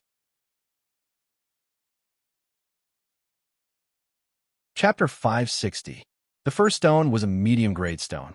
Even if it could be cut with bronze tools, it would not be able to cut a stone of this grade in half so easily. The breathing of the people in the room suddenly became heavy as they stared at the cyan bronze knife in Xiao Xian's hand. Let's try again. Xiao Xian gestured for Zheng Luo to bring the stone closest to the edge of the shelf. The stones placed there were at least medium-grade stones. There are also some scraps of high-quality stones left over from the polishing of tools. They were placed here as testing stones. When they heard that Xiao Xian was going to test his knife with medium-grade stones, the two chiefs' hearts ached. What if the knife bent? What if there was a nick in the knife? However, after Xiao Xian tested his knife, they fell silent. Because he was worried about his knife, Zheng Luo tossed a medium-grade stone up. It was still a little off from a high-grade stone, but Xiao Xian's bronze knife easily left a nick in it. Although it did not cut the stone in half like before, the result was enough to satisfy everyone in the room. This knife is similar to the one Gong Jiaheng made, right? Zheng Luo took the knife from Xiao Xian and carefully touched the spot where he cut the stone. There was no nick. Back when they were on the other side of the sea, Gong Jiaheng had returned from Gongjia Valley to visit the Flaming Horn tribe. The rock he used to test his sword on was also above average grade and had a similar hole. That was why Zheng Luo was reminded of what happened back then. That was made by the Gongjia craftsman, and the one in his hand was no worse than the one the craftsman made. Zheng Luo was instantly filled with pride and heroism. He wanted to shout out loud to let the world know. Look, this is a weapon made by the Yinjiao tribe. It's no worse than the Gongjia people. In terms of craftsmanship, Yinjiao could not compare to the talented Gongjia family. However, they had other ways to close the gap. Look, isn't it done? Of course, if Gong Jiaheng had green-faced fang beast blood, he could definitely make better weapons. But they didn't have that. Zheng Luo and Duo Kong couldn't help but feel smug. If the Taiya people were here, they would probably be shocked. After all, the Taiya tribe had always been better than the Yinjiao tribe in terms of farming and casting. They really wanted to see their expressions. What a pity. He couldn't see her. Zheng Luo reluctantly handed the knife to Ao. He had already seen it. There were others waiting to see the first Yinjiao bronze knife. Opening the door to the stone house, Zheng Luo had a complicated smile on his face. His steps were light, and he shook as he walked, causing the small leaders outside to glance at him. However, their gazes quickly shifted to the stone house. Zheng Luo had already come out, and the door was open. Did that mean the things were done? Judging from Chief Zheng Luo's reaction, did he succeed? Hence, after Zheng Luo left, the people who had been anxiously waiting outside also swarmed in. Xiao Xian did not continue to stay inside. He had to check on the green-faced fang beasts. According to the plan they had discussed, they would make a bronze weapon every day. This meant that he had to take a bamboo tube of beast blood every day for at least 6 days. Now, the tribe's attitude towards the 7 green-faced fang beasts was not to kill them straight away. They were going to adopt a sustainable development strategy and try their best to raise them. When Xiao Xian came back, he brought back a few stalks of grass that the green-faced fang beasts liked to eat. He had already planted them in the tribe, but they were not growing well. He wasn't sure if they could survive. Even if they could, those few stalks would not be enough to satisfy the 7 beasts. He just didn't know what else the beasts ate other than that grass. If these beasts were too picky, they would not be able to implement a sustainable development strategy. They would have to take their blood and cook them. Otherwise, they would starve to death. Right? He did not know if the meat of the green-faced fang beasts could be eaten. Xiao Xian remembered that when he was in the fearsome beast forest, the bodies of the beasts were not complete. Most of them had evaporated along with the blood. Forget it. He would think about it later. Let's see if they ate other things first. While Xiao Xian was thinking about how to better implement a sustainable development strategy, a new atmosphere was spreading in the tribe. The successful casting of the new bronze wares was indeed inspiring. Its production was of great significance to the entire tribe. As long as one was a tribesman, they all knew that this would be a turning point. The innovation of tools would begin from here on out. The news of the success of the new bronze weapon was not made public. Only the higher-ups of the tribe and those who participated in the mission knew about it. Most people did not know about it. However, they could see that the leaders of the tribe who were originally gloomy due to the weather suddenly smiled brightly today. After the success of the first sword, Xiao Xian used the same method to take blood from the green-faced fanged beasts in the next few days. This way, he could take blood and ensure that the beasts would not be seriously injured. With the experience of the previous day, Xiao Xian took less blood in the next few days than the first day. This was because he found that after adding beast blood into the molten alloy liquid, there would be a saturation state. When the beast blood mixed with the alloy liquid and reached a saturated state, adding more beast blood would only cause the green flame to continue, and the alloy liquid would no longer tumble and fuse. After that, the new bronze weapons such as knives and axes were successfully cast. This proved Xiao Xian's guess. This also gave everyone a clear understanding of the use of beast blood. They could roughly calculate how much beast blood was needed for the alloy liquid. In 7 days, Xiao Xian took 7 vials of beast blood from 7 green-faced fanged beasts. The 7 beasts were still unconscious. Including the big sword on the first day, a total of 7 weapons were made in 7 days. Most of them were large swords and axes. They were at least twice as large as the ones used by other tribesmen. After all, the Yinjiao people were very strong, and the weapons used by ordinary people were too light for them. The shape of the swords and axes came from the requirements of the warriors. It came from the habits of the warriors in the process of survival. They knew better than anyone what kind of weapon was best for them. However, 7 weapons were still not enough for everyone to share. They already had the leaders, the team leaders, and the other warriors who had made contributions. When everyone was about to start the second round of forging, the 7 green-faced fanged beasts finally woke up. After they woke up, although they were not in a good state of mind, they were still grumpy and wanted to bite everything they saw.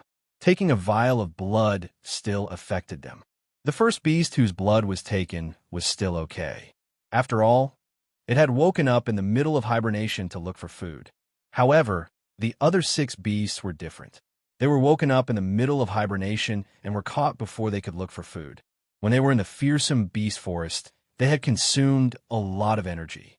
Now, they were very hungry and looked around with green eyes.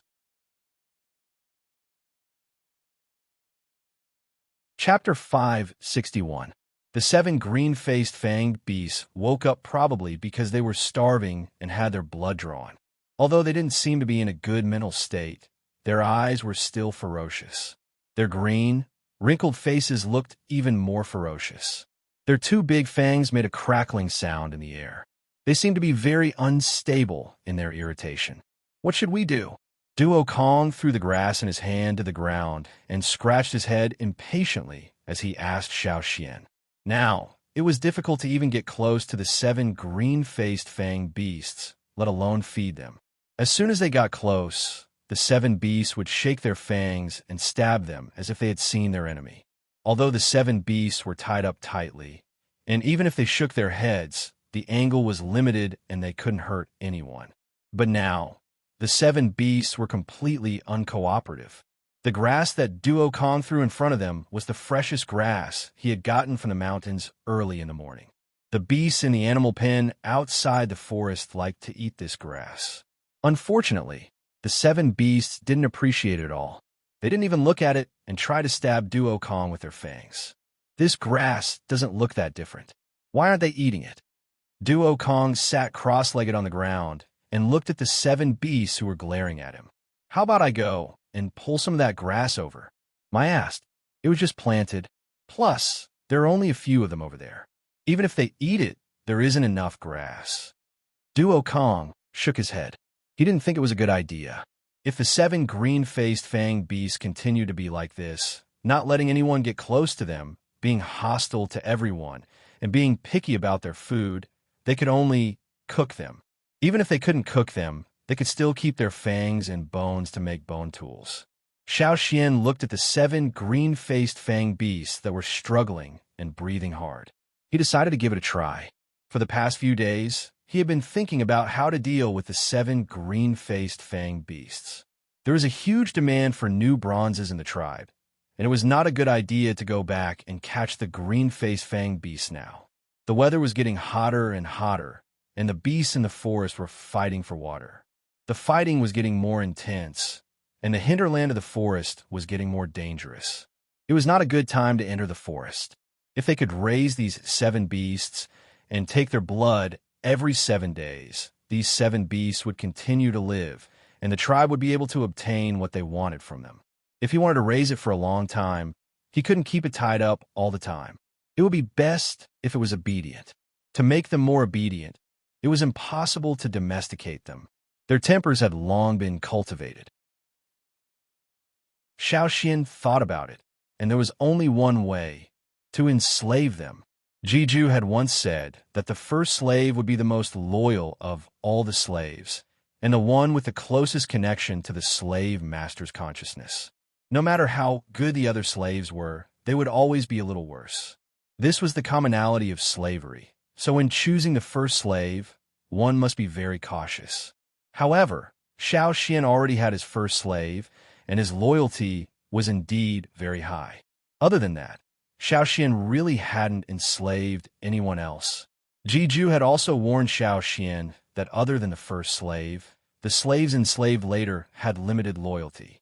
They might even betray the slave master.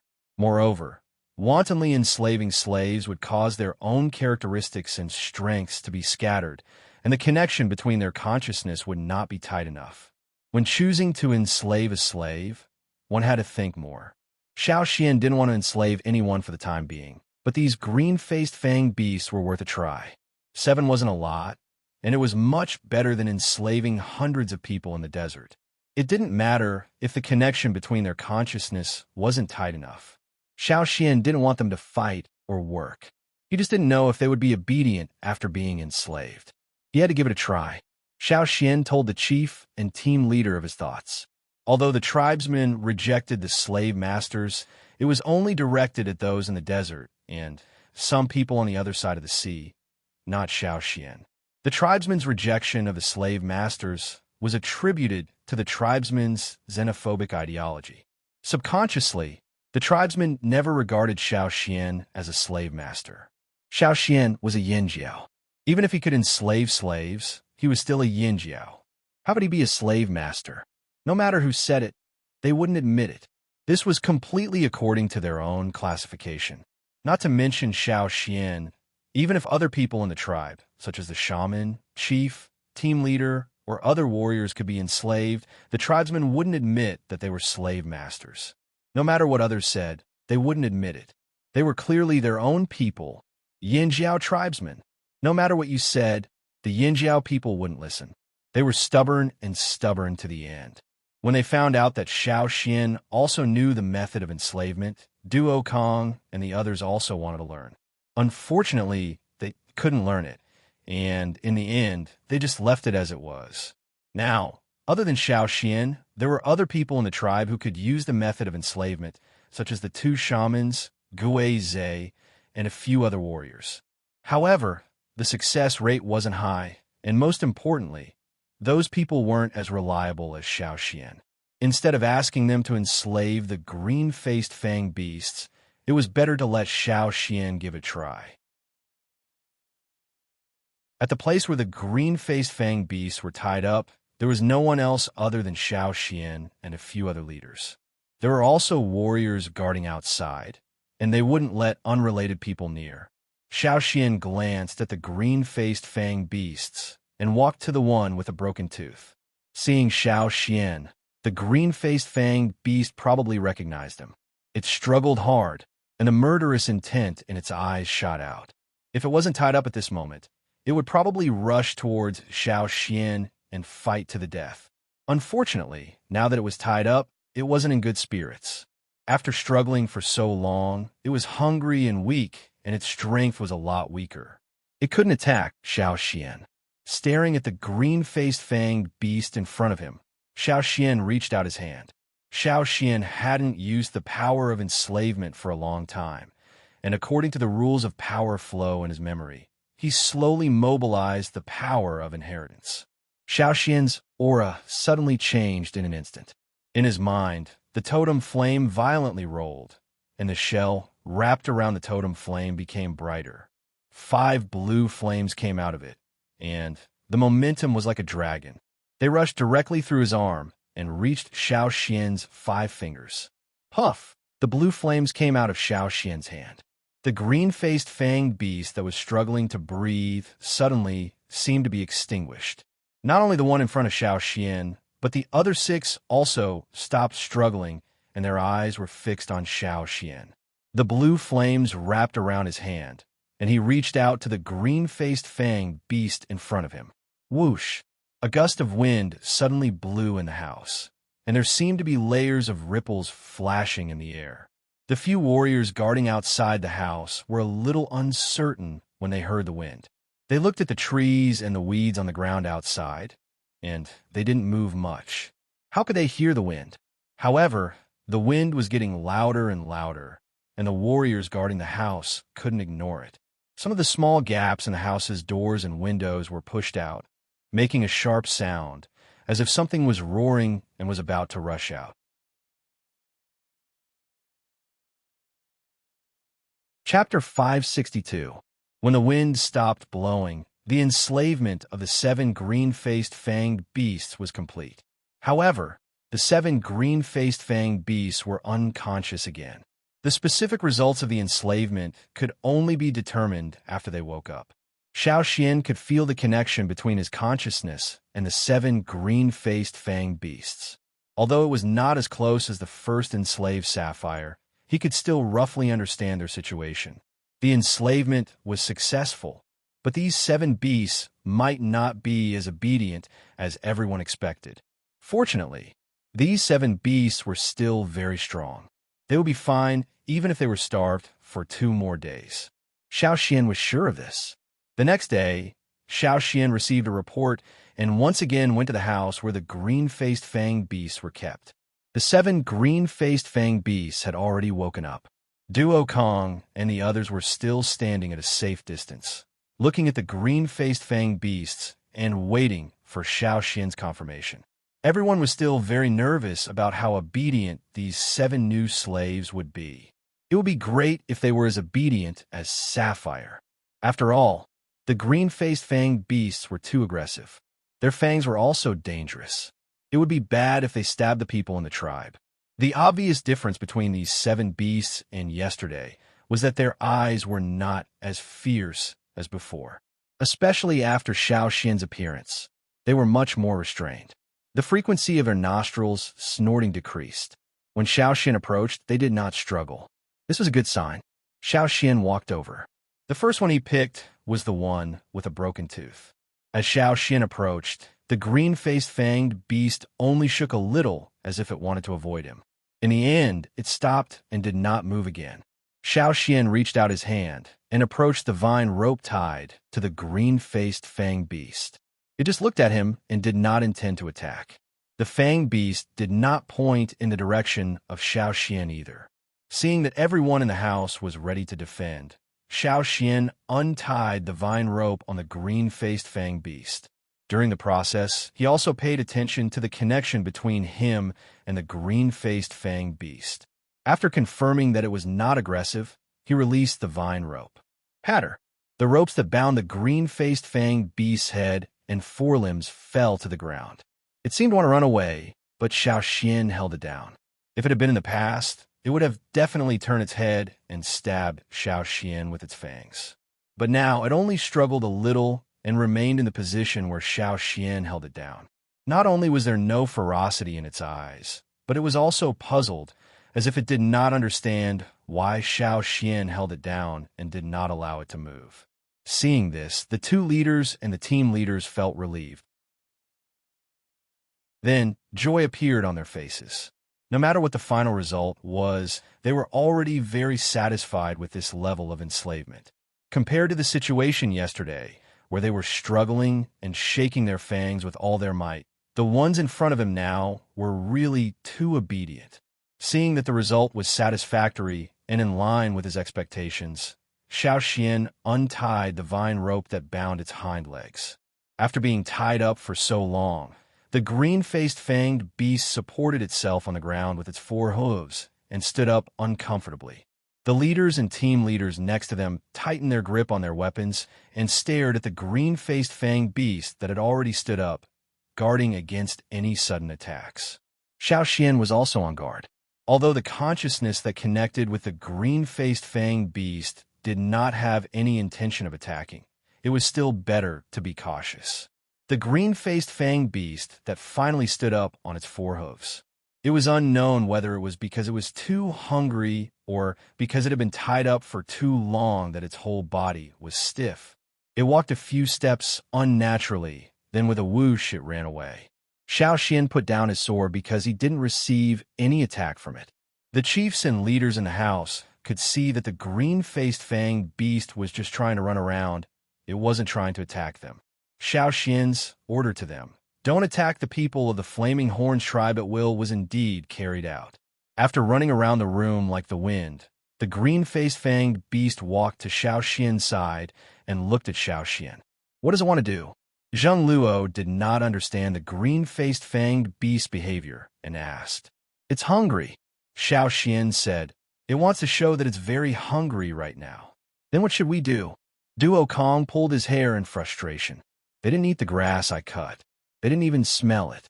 There was still grass that Duo Kong had cut early in the morning on the ground, but when the green-faced fanged beast ran around the room, it directly ran past the grass on the ground and did not even look at it.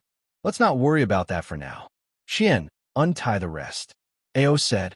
The first problem in front of them was not solved yet. How could they think about the next one? They had to first determine how many of the 7 beasts were successfully enslaved. If any one of them still attacked, then they would have to kill it first. Today's blood had not been drawn yet, and the forging room was still waiting. "Okay," Xiao Xian nodded. He had the same idea. Just like the previous one, when Xiao Xian enslaved the next beast, he also untied the vines in front of them. Although it was safer to untie the vines in front of their legs first, it was not easy to identify them. If he untied the vines in front of them first, they would immediately express their intentions.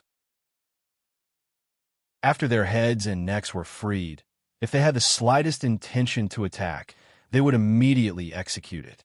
This was more accurate. With their hind legs tied, even if they still wanted to attack, their movements would be greatly restricted. Fortunately, the other 6 beasts did not express any intention to attack, at least not yet.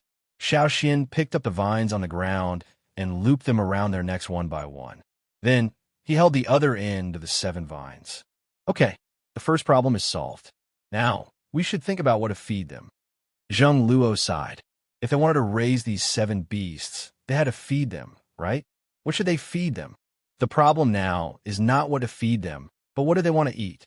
Xiao Xian pulled on one of the vines, indicating that the green-faced fanged beast should not move. They are hungry and their tempers are worse. Other than the grass in the forest, what else could they feed the green-faced fanged beasts? This problem was too difficult. For a moment, the room was silent. Everyone was thinking hard, thinking about the plants they had seen. Which one could possibly make the green-faced fanged beasts open their mouths? The grain stored in the tribe they did not eat. The freshly cut grass they did not eat. The fruits picked in the forest they still did not eat. Then what did they eat? Since we can't guess what would make them open their mouths, then let them find it themselves. Xiao Xian stood up and looked at the chiefs and team leaders in the room. First, let them go to the fields to take a look. In order to let these green-faced fanged beasts go to the fields to find food, they must first disperse the unrelated people in the fields, especially those who had not awakened their totemic powers. They must be kept away first, or else, if they were not careful, they would be in trouble. Those people could not take a stab from the green-faced fanged beasts. Chapter 563. On this day, everyone in the Yinjiao tribe, whether they lived in the forest or outside the forest, were told to stay at home and not go out for the time being. Many people in the tribe panicked, worried that something big had happened. The wanderers who went to work every day also panicked.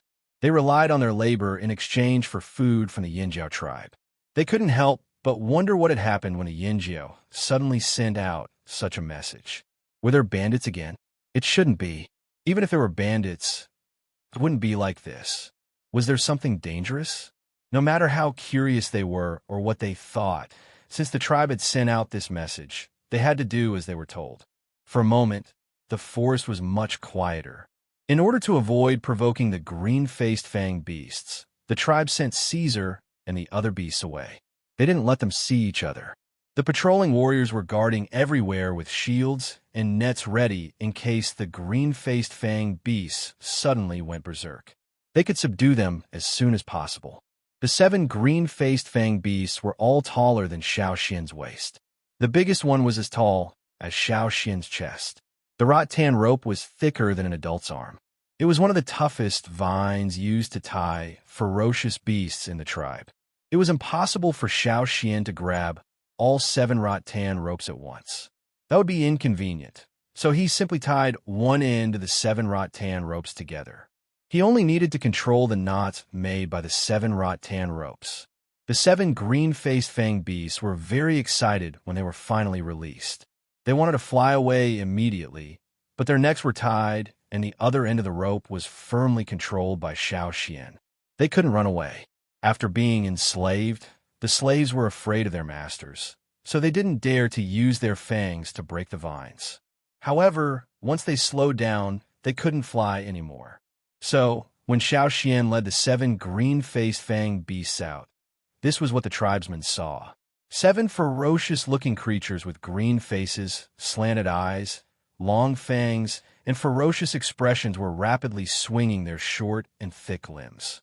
The grass on the ground was kicked into pieces, and hot air was blowing out from their large nostrils. The vine rope was tightened, and it let out a creaking sound. Fortunately, it was strong enough that it did not break. Is everything ready?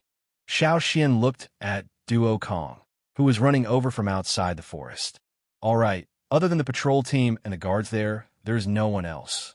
Duo Kong rubbed his hands and stared at the 7 green-faced fanged beasts eagerly. He kept muttering in his heart, "Choose something to eat. Don't choose nothing. How are we going to raise them?" After getting a definite answer, Xiao Xian walked forward. The 7 green-faced fanged beasts had already kicked out 4 holes in the ground. Now that Xiao Xian moved, they became even more active and wanted to rush forward. If it wasn't for Xiao Xian holding them back, they would have run away again. Xiao Xian originally thought that the green-faced fanged beasts would sniff around when they were looking for food, but this was not the case.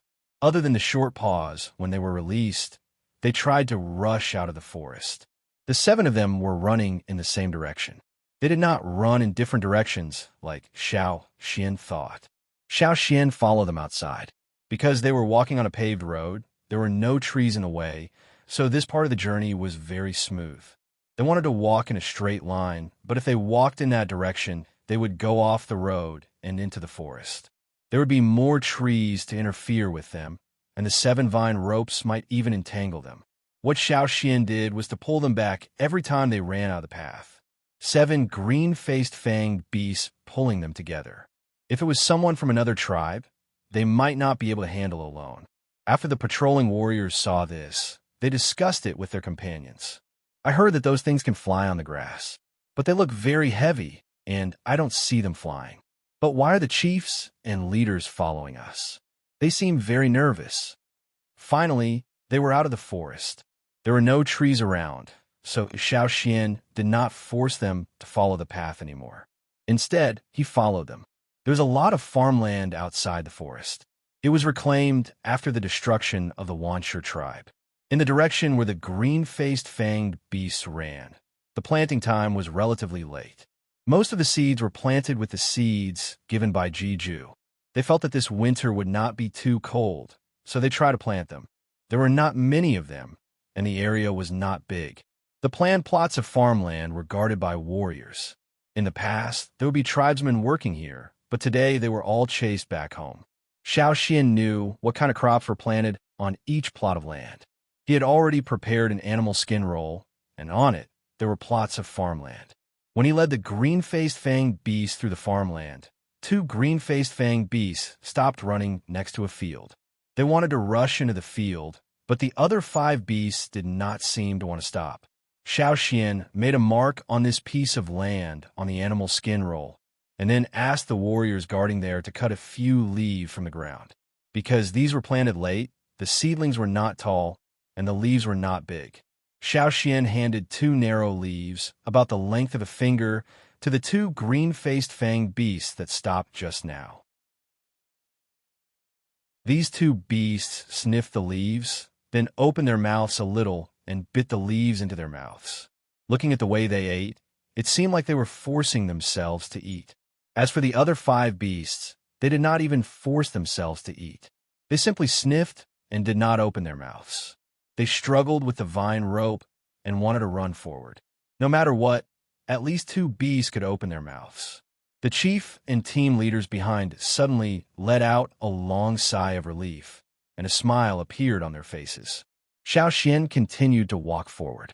Every time a green-faced fanged beast stopped, he would do the same test.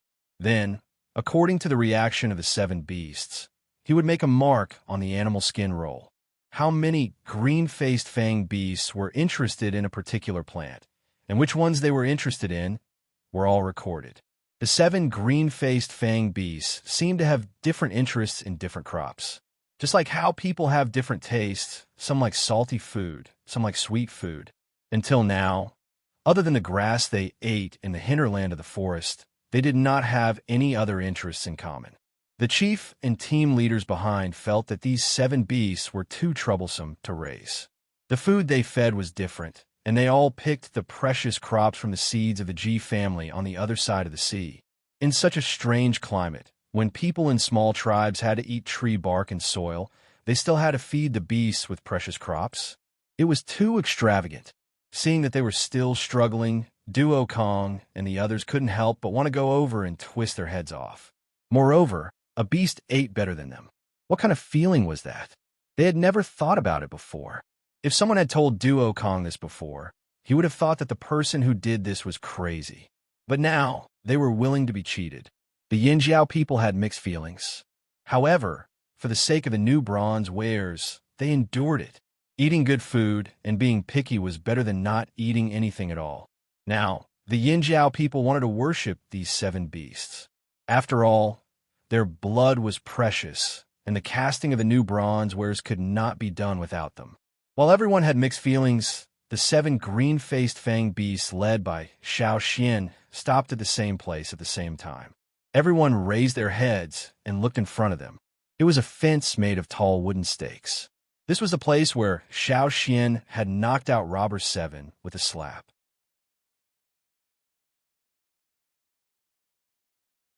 Chapter 564. Looking at the field that was surrounded by tall wooden stakes, the chiefs and leaders looked at each other, then became excited again. It was rare to find food that all 7 green-faced fanged beasts liked. Before this, they had already prepared for the complicated rearing work. Now that they suddenly saw such a scene, how could they not be happy? If the 7 green-faced fanged beasts were all interested in the cabbage planted in the field, then it would indeed be a happy thing. After all, they had transplanted a lot of cabbages, big and small. Because the meaning of this cabbage was different from other crops, the people in the tribe planned to label it as Yinjiao. They took care of it carefully and even sent people to guard it. When they first transplanted the cabbages, many of the leaves were incomplete and the growth of the cabbages was slow. After entering the rapid growth period here, they completely changed. When they were transplanted, the cabbages that were less than the height of a knee were now half the height of a person. Moreover, as long as they had enough water and nutrients, they would continue to grow quickly. The 2 shamans had planned to wait until the end of winter and, during the sacrifice ceremony, to give some of the cabbages to the people in the tribe as a souvenir. But if the cabbages in the field were interested in the green-faced fanged beasts, then the original plan would have to be changed. No matter what, they had to see if the 7 beasts were interested in the cabbages in the field. Xiao Xian gestured to the warriors guarding the cabbage field to pick a few cabbage leaves. He especially emphasized, pick the old leaves on the outside first. Don't break the leaves on the ball of cabbage. In addition to the ball of cabbage in the middle, there were also some leaves that extended outwards. Xiao Xian was referring to these leaves that did not form a ball. With the green cabbage leaves in hand, the 7 green-faced fanged beasts stared at the leaves in Xiao Xian's hand. However, they still glanced at the cabbage field from time to time. The 7 green-faced fanged beasts did open their mouths when they saw the cabbage that Xiao Xian handed over. They even seemed to like it. Although it might not be their favorite, they were picky eaters. Being able to accept the same kind of plant made the Yinjiao people very happy. After they finished eating the first few pieces of old vegetable leaves, Xiao Xian handed them a piece of vegetable leaf that was broken off in a vegetable ball. Compared to the previous pieces, this one was much more tender. Obviously, the 7 green-faced fanged beasts preferred the latter. Not to mention the 7 green-faced fanged beasts. Even the tribesmen preferred the leaves on the vegetable balls. Should he give the cabbage to the 7 beasts while he gnawed on the old leaves outside? Just thinking about it made him feel unbalanced. Let's feed those old leaves first. We'll talk about it later, Xiao Xian said. The other chiefs and leaders had the same thought. Based on their current knowledge and outlook on life, this was the first time they encountered a situation where they ate worse than the ferocious beasts. Even those old vegetables could not be eaten by many people in the tribe. Moreover, the old leaves couldn't be picked recklessly. If the cabbage wanted to grow, it still needed these broad and green leaves to grow. Fortunately, today's goal was achieved.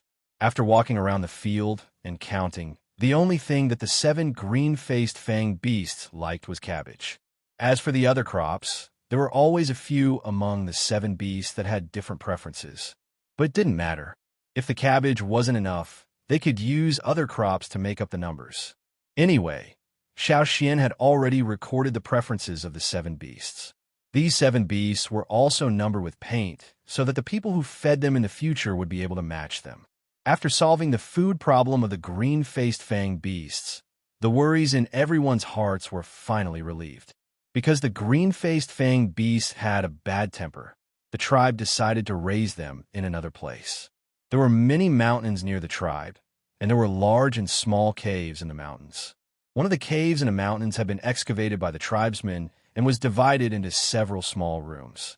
One end of the room was blocked by a stone pillar, and the other end was opened up.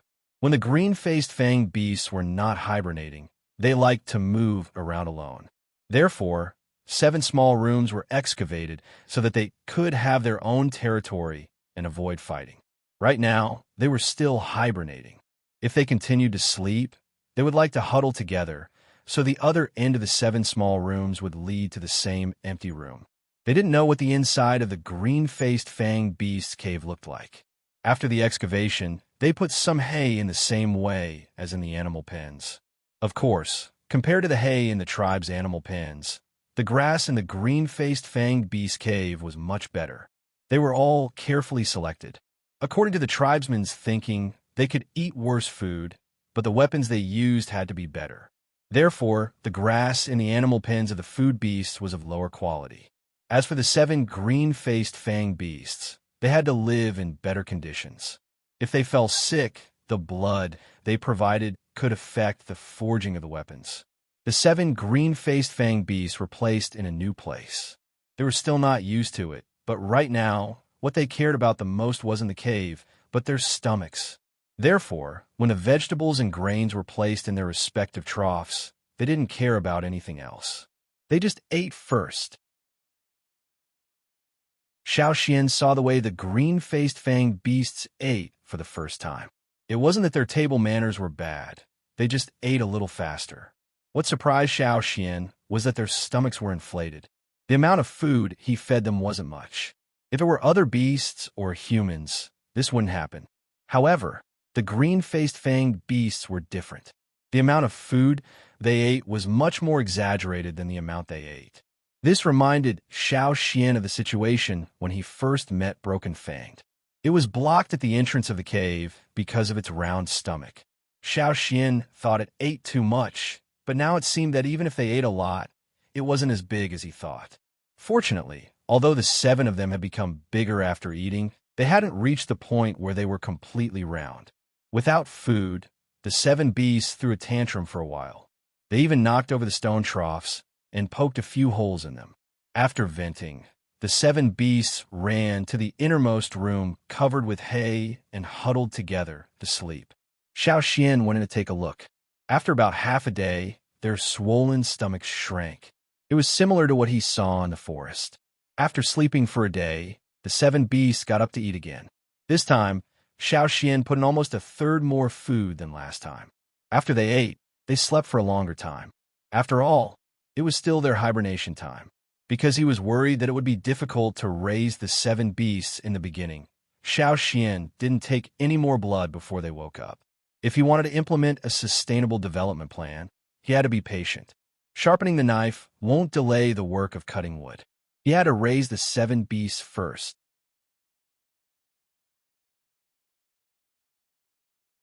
Chapter 565. The Yinjiao tribesmen treated the 7 green-faced fanged beasts very well. It was rare for them to take care of the beasts so well. Xiao Xian even drew blood from them once. However, one day, the 7 green-faced fanged beasts fell asleep after eating their fill. Xiao Xian stopped drawing blood and let them continue their hibernation. He could feel that it would be a long time before the beasts woke up again. The second batch of green bronze wares were made. The first to receive them were naturally those with high positions and contributions in the tribe.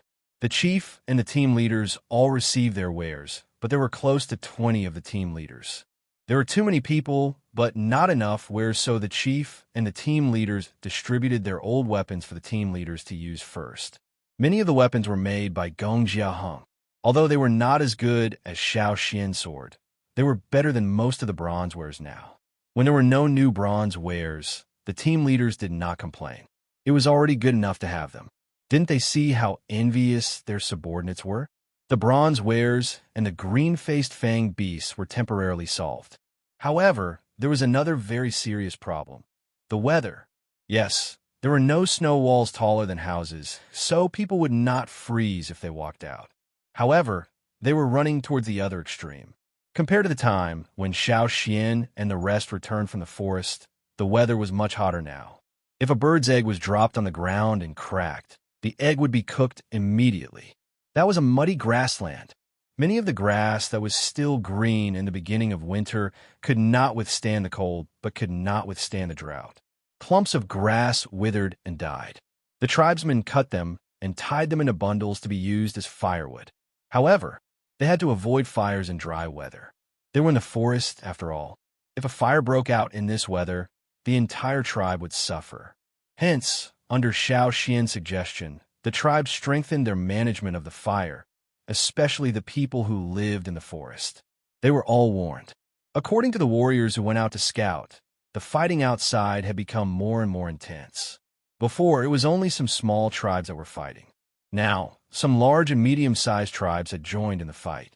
Just like the rules in the forest, only the strong could have more resources.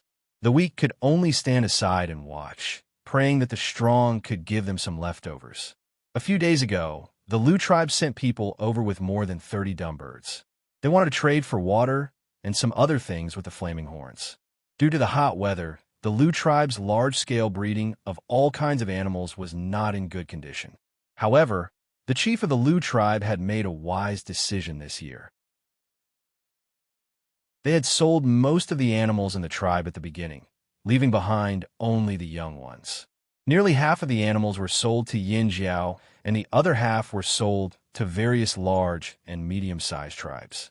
Therefore, although the weather was getting hotter and hotter in winter, they could still maintain a normal life. Moreover, they had their own water source, a pool. The water came from underground and did not dry all year round. The people of the Lu tribe always had their own way of dealing with disasters, and they were agile enough. Their leaders were also very smart and decisive. Therefore, even if they encountered natural disasters, they would be able to avoid them smoothly. This was something that the other large tribes all knew. However, this year's weather was beyond the Lu tribe's imagination. They thought that even if it was hot this year, it would not be much hotter than last year. However, this was not the case. They were too naive. The hot Yangguang baked the earth every day. Many plants that were far from the water source and could not withstand the drought died because of the drought. Last year, a batch of them were eliminated. This year, Even more were eliminated. Only those plants and animals that could withstand the drought could survive in this climate. It's dangerous. The person in charge of the transportation was Yin Jiao, who was familiar with Xian. After arriving at Yin Jiao gulped down a bottle of water.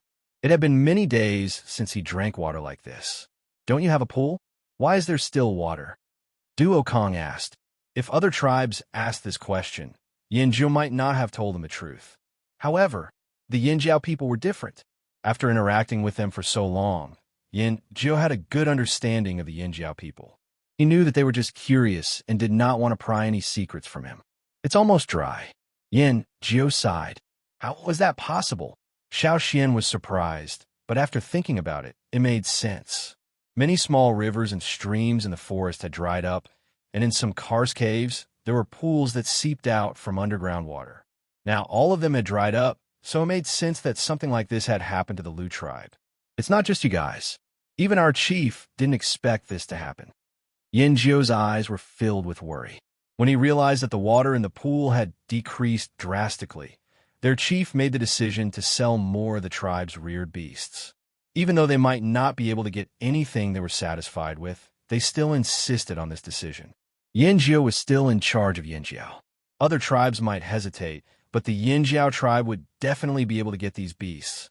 They could also trade for water and other resources from Yin Jiao. After all, Yin Jiao was in the fearsome beast forest.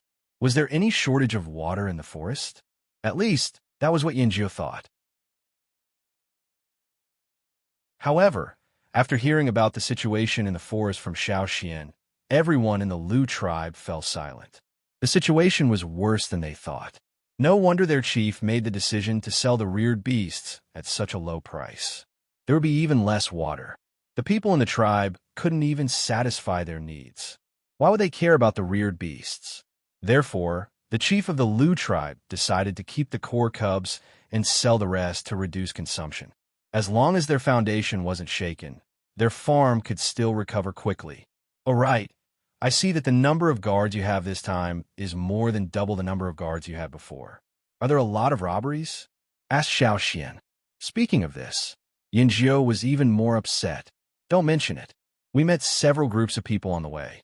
There were even some wanderers who were not afraid of death. They even came to rob us. Although they were forced to do so by life, no one would sympathize with people who threatened their own interests. Moreover, this world was cruel. Except for the people in the tribe, everyone else was an outsider. If they couldn't even protect their own people, what did the lives of outsiders have to do with them? Not to mention that those people wanted to rob them. Even if the people of the Lu tribe were easy to talk to, they wouldn't be entangled in this issue. After complaining, Yin Jiao looked at Xian and the others with a serious face. You guys should be careful too. Many people are coming this way. There must be a lot of water in the ferocious beast forest. This was what many people thought. In their imagination, the forest must be full of moist moss, streams and rivers everywhere, and juicy plants and fruits. If everyone said so, then it must be the truth. When they were forced to a certain extent, the threat of the ferocious beasts in the forest became very faint in their minds. Some people even deliberately stopped thinking about the dangerous factors in the forest. In fact, the Yin Jiao tribe had already strengthened the defense and patrols around the forest. However, after hearing Yin Jiao's words, the Yin Jiao tribe increased the number of guards and patrols again. In the tribe, there was no such thing as winning people by virtue. Survival was always accompanied by blood and killing. It could be foreseen that in the next period of time, the situation in the ferocious beast forest might be different. However, what Xian was thinking about the most now wasn't those people who went into the forest to look for water. The ferocious beast forest was so big that it didn't belong to only the Yin Jiao tribe. If they could find water with their own strength, the Yin Jiao tribe wouldn't interfere. As long as they didn't target the Yin Jiao tribe wouldn't care.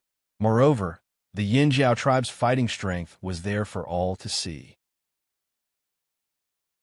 What Xian was most worried about was something that all the tribes had always been worried about, but couldn't predict. The change of the weather was definitely a sign. The more severe the sign was, the more likely it was that the changes that might happen in the future would be so great that people couldn't predict it. Xiao Xian took out a straw rope woven from withered grass and tried to do a knot divination. However, halfway through the divination, the straw rope suddenly broke. It wasn't tangled up in a mess, but directly broken. There was even a section of the straw rope that was broken. This was the first time that Xiao Xian had encountered such a situation with the straw rope ever since he mastered the art of divination. This situation shocked Xiao Xian to the core. It was fine if he couldn't do a divination, but the change in the straw rope made Xiao Xian unable to calm down for a long time. Something big was going to happen, and that change was very close. Perhaps it would happen soon after the end of this climate change.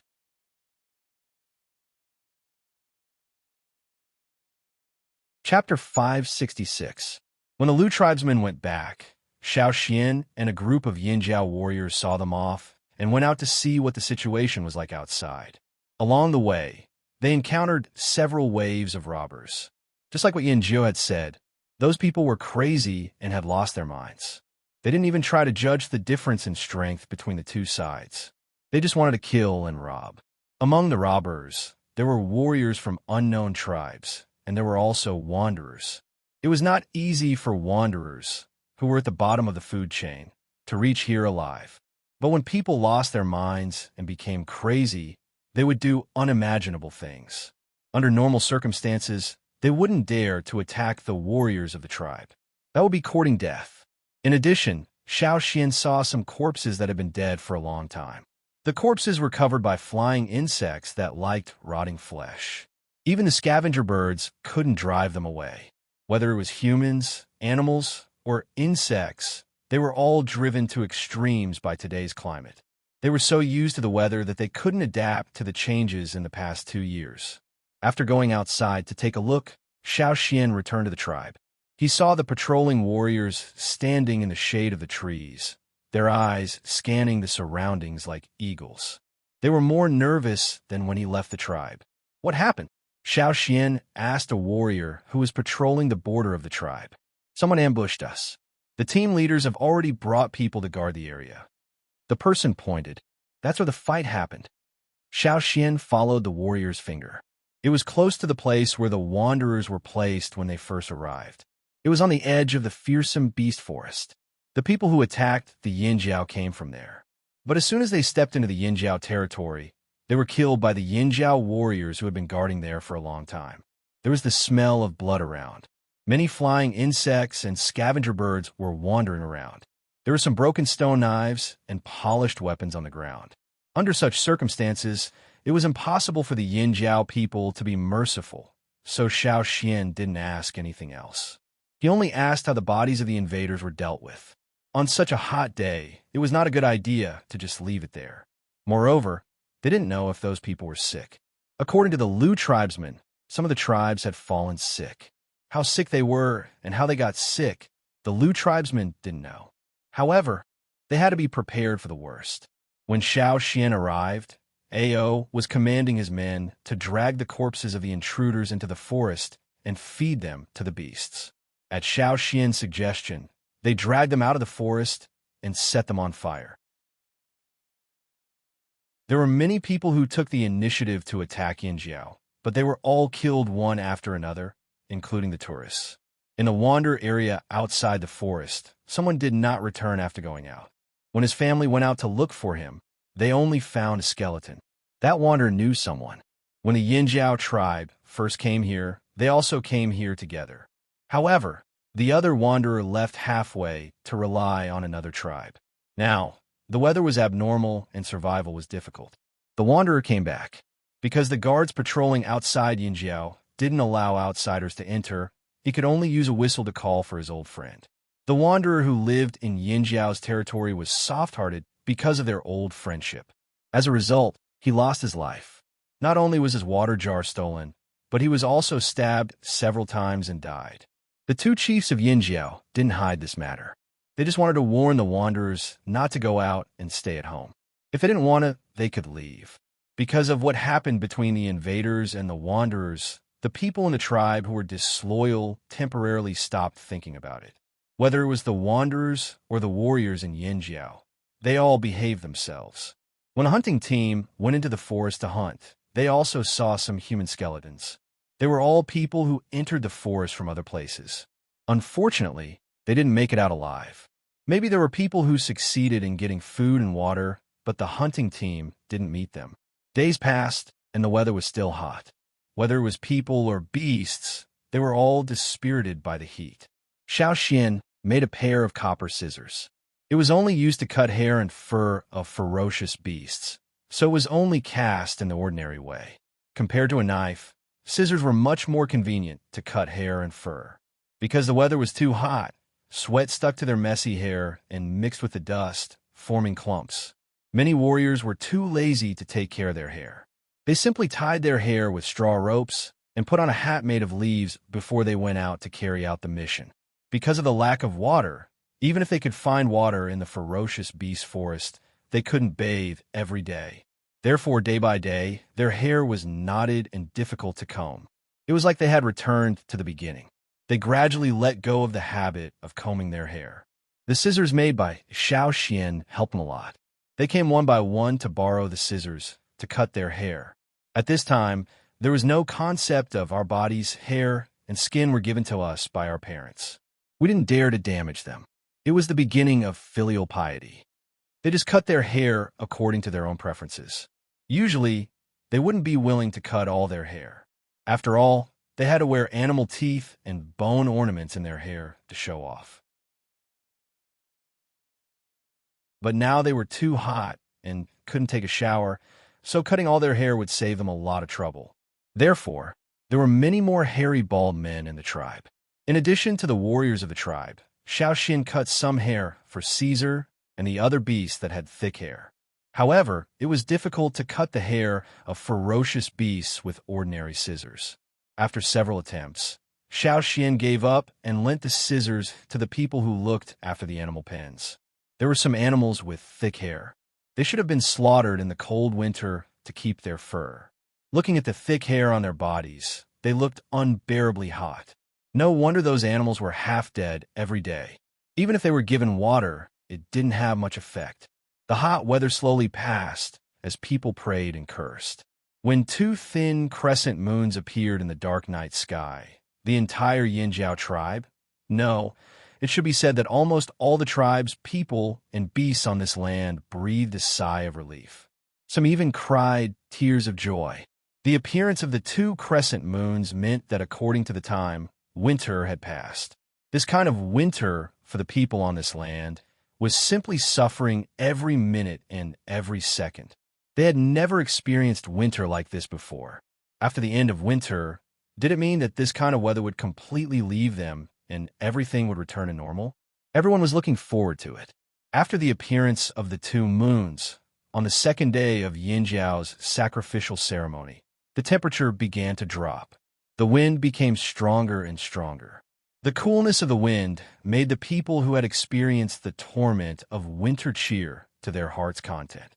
In the forest, all kinds of ferocious beasts also roared, welcoming the change. But was the nightmare really over?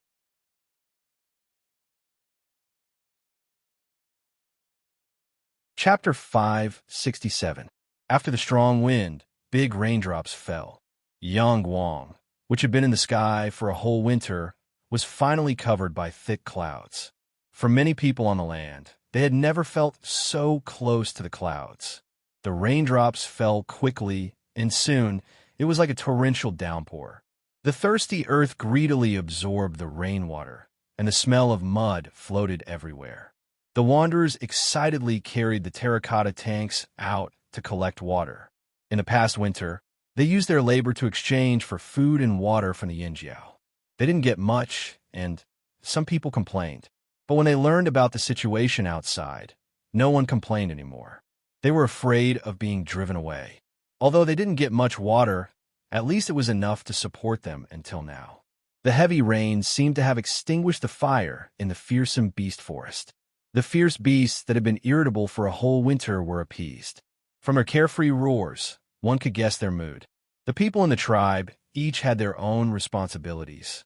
Some were on guard duty, some were taking care of the farmland, some were managing the animal pens, some were making pottery, and some were weaving. They were all ready to start work.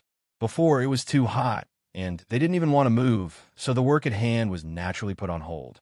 Now, they could finally start again. The withered seedlings in the field were also energetic, and the leaves in the forest looked a lot greener. Although the extreme weather had passed, the guards and defenses were not lowered. The two leaders took turns to go out and supervise every day. Even in the stormy weather, they did not let up. Everything, be careful. This was what the two shamans said after the sacrifice. Although the two of them didn't know what would happen, they had a strong sense of crisis. It didn't matter which tribe it was against. It was just an indescribable sense of danger. If the two shamans had different opinions, there might be a dispute. But both shamans said the same thing. For the Yin Jiao people, this meant that something was going to happen. They couldn't be careless. On a sunny day after the rain, the hunting team set out to hunt in the mountains. Xiao Xian followed the team into the forest.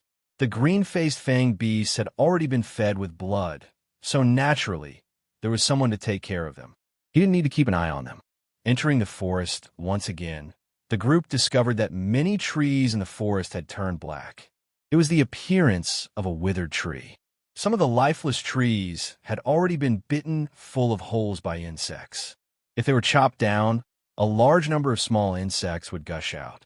Carrying the prey, Xiao Xian and the rest of the team arrived at the cave where they were resting.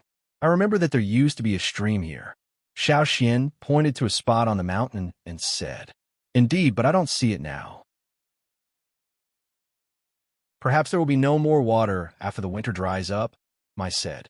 He was not very familiar with the various reasons for the formation of streams. He only knew that even if the water in the streams dried up in autumn and winter, it would flow again in spring when the snow melted or a large amount of rain fell. But now, the stream in front of the mountain was gone, and he could not explain why. If it's gone, then so be it. As he spoke, Mai carried the prey into the cave. The others looked around and didn't see anything, so they followed him into the cave. Only Xiao Xian stood outside, looking at the original location of the stream. "I'll go take a look at the other place," Xiao Xian said to the rest in the cave. Out of curiosity, Mai and the other warriors followed Xiao Xian. They wanted to see what Xiao Xian had found. Xiao Xian remembered that there was a river nearby. It wasn't very big, but there were often some river beasts ambushing in it. The stream had stopped flowing. Maybe it was because there was no snow on the mountain this year. The unusually hot winter had caused the snow that covered the mountaintop all year round to disappear. However, the river over, there was not only water from the melted snow flowing into the stream, but also underground water. It rained so heavily a few days ago. Even if the stream couldn't form, the rainwater that flowed into the river and the water that seeped into the rocks and soil of the mountain should have risen a lot, right? It had rained quite heavily a few days ago. However, when Xiao Xian went over, he found that there were only a few small fish swimming lazily in the river. He didn't see any slightly bigger river beasts. The reason was that the river level was too low. The river was too shallow. Some river beasts didn't like diving areas like this, so naturally, they didn't appear here. Mai and the others were surprised to see such a low river level, but only for a moment. They thought that it might be because the mountain forest was too thirsty. After the rain, the mountain forest drank most of the rainwater, so there wasn't much rainwater left for the river. However, even if the mountain forest could absorb and store a lot of rainwater, what about the underground water? A rainstorm that lasted for a few days couldn't even make the river level rise. Even if the rise wasn't obvious, it shouldn't be so small. In the past, the river water here was often muddy yellow because the river beasts in the river liked to stir up the mud and sand at the bottom of the river.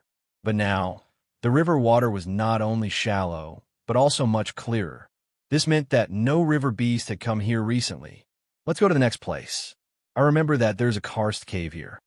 When Xiao Xian hunted with the hunting team in the past, he once found a karst cave. There was a pool in the cave, but the water was red, and there were some tiny creatures swimming in it. Even if the water was filtered and boiled, it was still not drinkable. Later, Xiao Xian didn't go there again. As soon as he stepped into the karst cave, Xiao Xian's expression changed. Not only Xiao Xian, but the other warriors, who were more sensitive, also felt that something was wrong. In the past, when they came here, they could feel the cool and moist water vapor in the wind as soon as they entered the cave. There was also a faint, sweet smell from the plants that grew in the cave. But now, neither the water vapor nor the smell of the plants could be smelled. Xiao Xian walked in. In the past, he could see a layer of shallow water on the ground after a few steps. Now, after walking for more than 10 meters, the ground and the surrounding stone walls were still dry. Mai held the water moon stone and lit up the surrounding area. No water. Still no water. The deeper they went, the lower the terrain was, until there were only some small underground caves left. There is no water in this cave. The Yinjiao warriors, who had just experienced a strange winter, suddenly felt that their throats were dry. How could there be no water? At this time, they understood Xiao Xian's purpose, and everyone became alert. They thought that the crisis had passed, but they didn't expect that it was still there. Looking at the ground carefully, there were some dried red things on the uneven ground of the cave.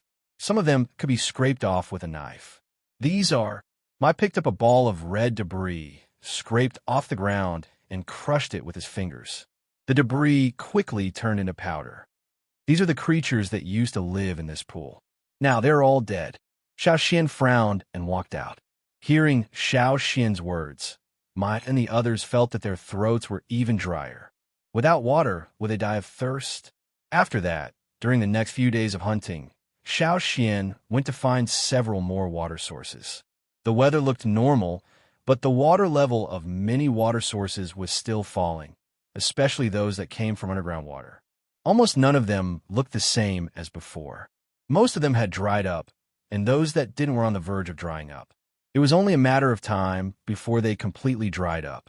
At the same time, in the Lu tribe, they thought that the dark period was over, but they didn't expect that the days were not so good. The water level of the pool that their tribe had always occupied had fallen even lower. It didn't rise because of the previous rainstorm. They could clearly see that the surrounding rainwater was pouring in, but the water level in the pool was still falling. Why?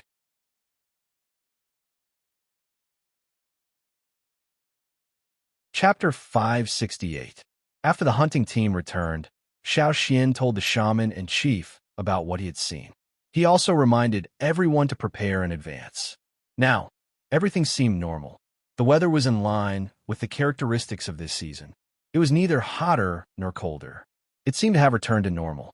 However, not only the Flaming Horns tribe, but also many other tribes on the continent, after experiencing an unusually difficult winter, the lack of water was very nerve-wracking. On this mainland, there were many streams, ponds, and small and medium-sized lakes formed from underground water. When the winter ended and the rain came, the weather returned to normal. However, these water sources did not seem to have recovered. Instead, the situation became more serious. There are not many water sources left. Because of this, the competition for resources broke out again. Spring was in full bloom. It was supposed to be full of life. However, on this mainland, there was an indescribable panic. Dried brown blood splattered on the grass by the river. The rancid smell, with a residual murderous aura, told passers-by what had happened here. As he listened to the news brought back by the expedition team, Xiao Xian and the other leaders of the Flaming Horn tribe remained silent. After a while, the shaman finally spoke.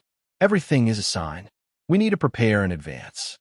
The shaman sighed and walked slowly to the window. He looked up at the blue sky and fluttering clouds outside. We even need to be prepared to face something similar to what our ancestors encountered 1,000 years ago. The shaman's words shocked everyone in the room. They could no longer sit still.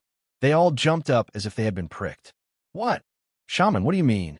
Do you really think that what's about to happen will be the same as what our ancestors encountered? No matter if it was the leader or the leader, none of them could remain calm. All the preparations they had made were based on the hardships they had experienced in the past winter, but they did not think further. But from the shaman's words, could it be the same as what their ancestors had encountered 1,000 years ago? Didn't that mean it would be devastating? Zheng Luo and Duo Kong looked at the old shaman who was sighing in front of the window. They then turned to the old lady who was sitting there silently. What do you mean? The old lady looked up and glanced at Zheng Luo and Duo Kong helplessly. They had known each other for a long time. One look from the old lady was enough for Zheng Luo and Duo Kong to guess what she meant. At this time, the old lady's reaction was obviously a tacit agreement with the old shaman's words. In other words, she had the same idea. Shock, fear, panic, all the emotions ran through their minds. All that was left was a blank. They were familiar with history. Although they did not experience the natural disaster 1,000 years ago, they could still understand a little bit from the handwritten notes left behind by their ancestors. Even their powerful ancestors could not avoid it. So what could they do? 1,000 years ago, a natural disaster knocked the Flaming Horn tribe off their glorious throne. What followed was a clash of different ideologies, causing the tribe to split into two. The once glorious Flaming Horn tribe fell into the dust and faded out of sight. That was the power of heaven and earth. Even the ancestors could not resist it. So how could they? So what if they knew in advance? Could it be that their ancestors could not foresee it? Even if they could not foresee the specific things, they could at least have a hunch, right? But the result was still the same. Yinjiao people might fight for other things, but if it was the same natural disaster 1,000 years ago, they were afraid. What should we do? Ao clenched his fists and trembled slightly. What should they do? That was what everyone wanted to know. Once again, the room fell into a silence that resembled the silent night. The surroundings were filled with a low pressure that made people feel cold. Even when the warm wind from outside the window blew in, it did not improve the atmosphere that had dropped to the freezing point. Everyone's thoughts were scattered in all directions. The more they thought, the more shocked they were. The more they thought, the more they felt like their bodies were frozen. Less than 4 years after coming to the old haunt, they thought they could have a new beginning. But now that they heard the news, it was like everyone's hope had been destroyed. Human power could stop it, but the power of the heavens was unstoppable. That was what every tribesman thought. After an unknown amount of time, the people in the room began to look at Xiao Xian. Xiao Xian, who was deep in thought, finally reacted. He raised his head and saw that everyone in the room was staring at him. What? Xiao Xian was confused. Can you do divination? Asked Zheng Luo. Everyone in the room knew that Xiao Xian could use not divination. I've tried a few times before, but I didn't succeed once. Xiao Xian shook his head. The eyes of the others in the room darkened as disappointment filled their faces. They originally thought that Xiao Xian might be able to use divination to find out what the shamanist didn't know. Now it seemed that this method wouldn't work. Duo Kong scratched his stiff short hair. Then, can we borrow the power of the ancestors? The power of the ancestors? Everyone was confused at first, then looked at Xiao Xian expectantly with sparkling eyes. Yes, the power of the ancestors. Didn't the people from the other side rely on the power of the ancestors to cross the sea? It was said that not everyone could use such powerful ancestral power. Even the ancestors from 1,000 years ago could not get as much power from the bone ornaments as Xiao Xian. Xiao Xian took out the bone ornament necklace he always wore. He took a deep breath and sighed. The ancestral bone ornaments might not work. We use too much power to cross the sea. The bone ornaments haven't recovered yet. Even if we can use them, they might not be able to help us much. Right now, the 6 bone ornaments on the necklace were a little brighter than when they had just crossed the sea. However, it was still incomparable to before. It was like an exhausted person who had not had enough time to rest, and his strength had yet to fully recover. If they used them again, not only would they not be able to reach their peak power, they might lose more than they gained. They couldn't put all their hopes on the bone ornaments. They had to think of another way. We can't do this, we can't do that. What can we do? Can we leave the old haunt? Duo Kong muttered. As soon as Duo Kong finished speaking, he was glared at by everyone in the room. How could he say that? This was the old haunt. How could they leave so easily? But the situation now was indeed different from 1,000 years ago. There was no fire seed in the old haunt now. Even if the entire tribe moved to another place, theoretically speaking, it was still possible. No one wanted to leave. Even if there was no fire seed, they still had a sense of belonging. But wasn't this a special situation? The tribe could leave first, find a place to hide, and wait for the disaster to pass before returning. Thinking about it this way, it seemed possible. You're tuning into the Warrior Lore YouTube channel. Don't forget to subscribe and join us on this journey to catch the most captivating stories.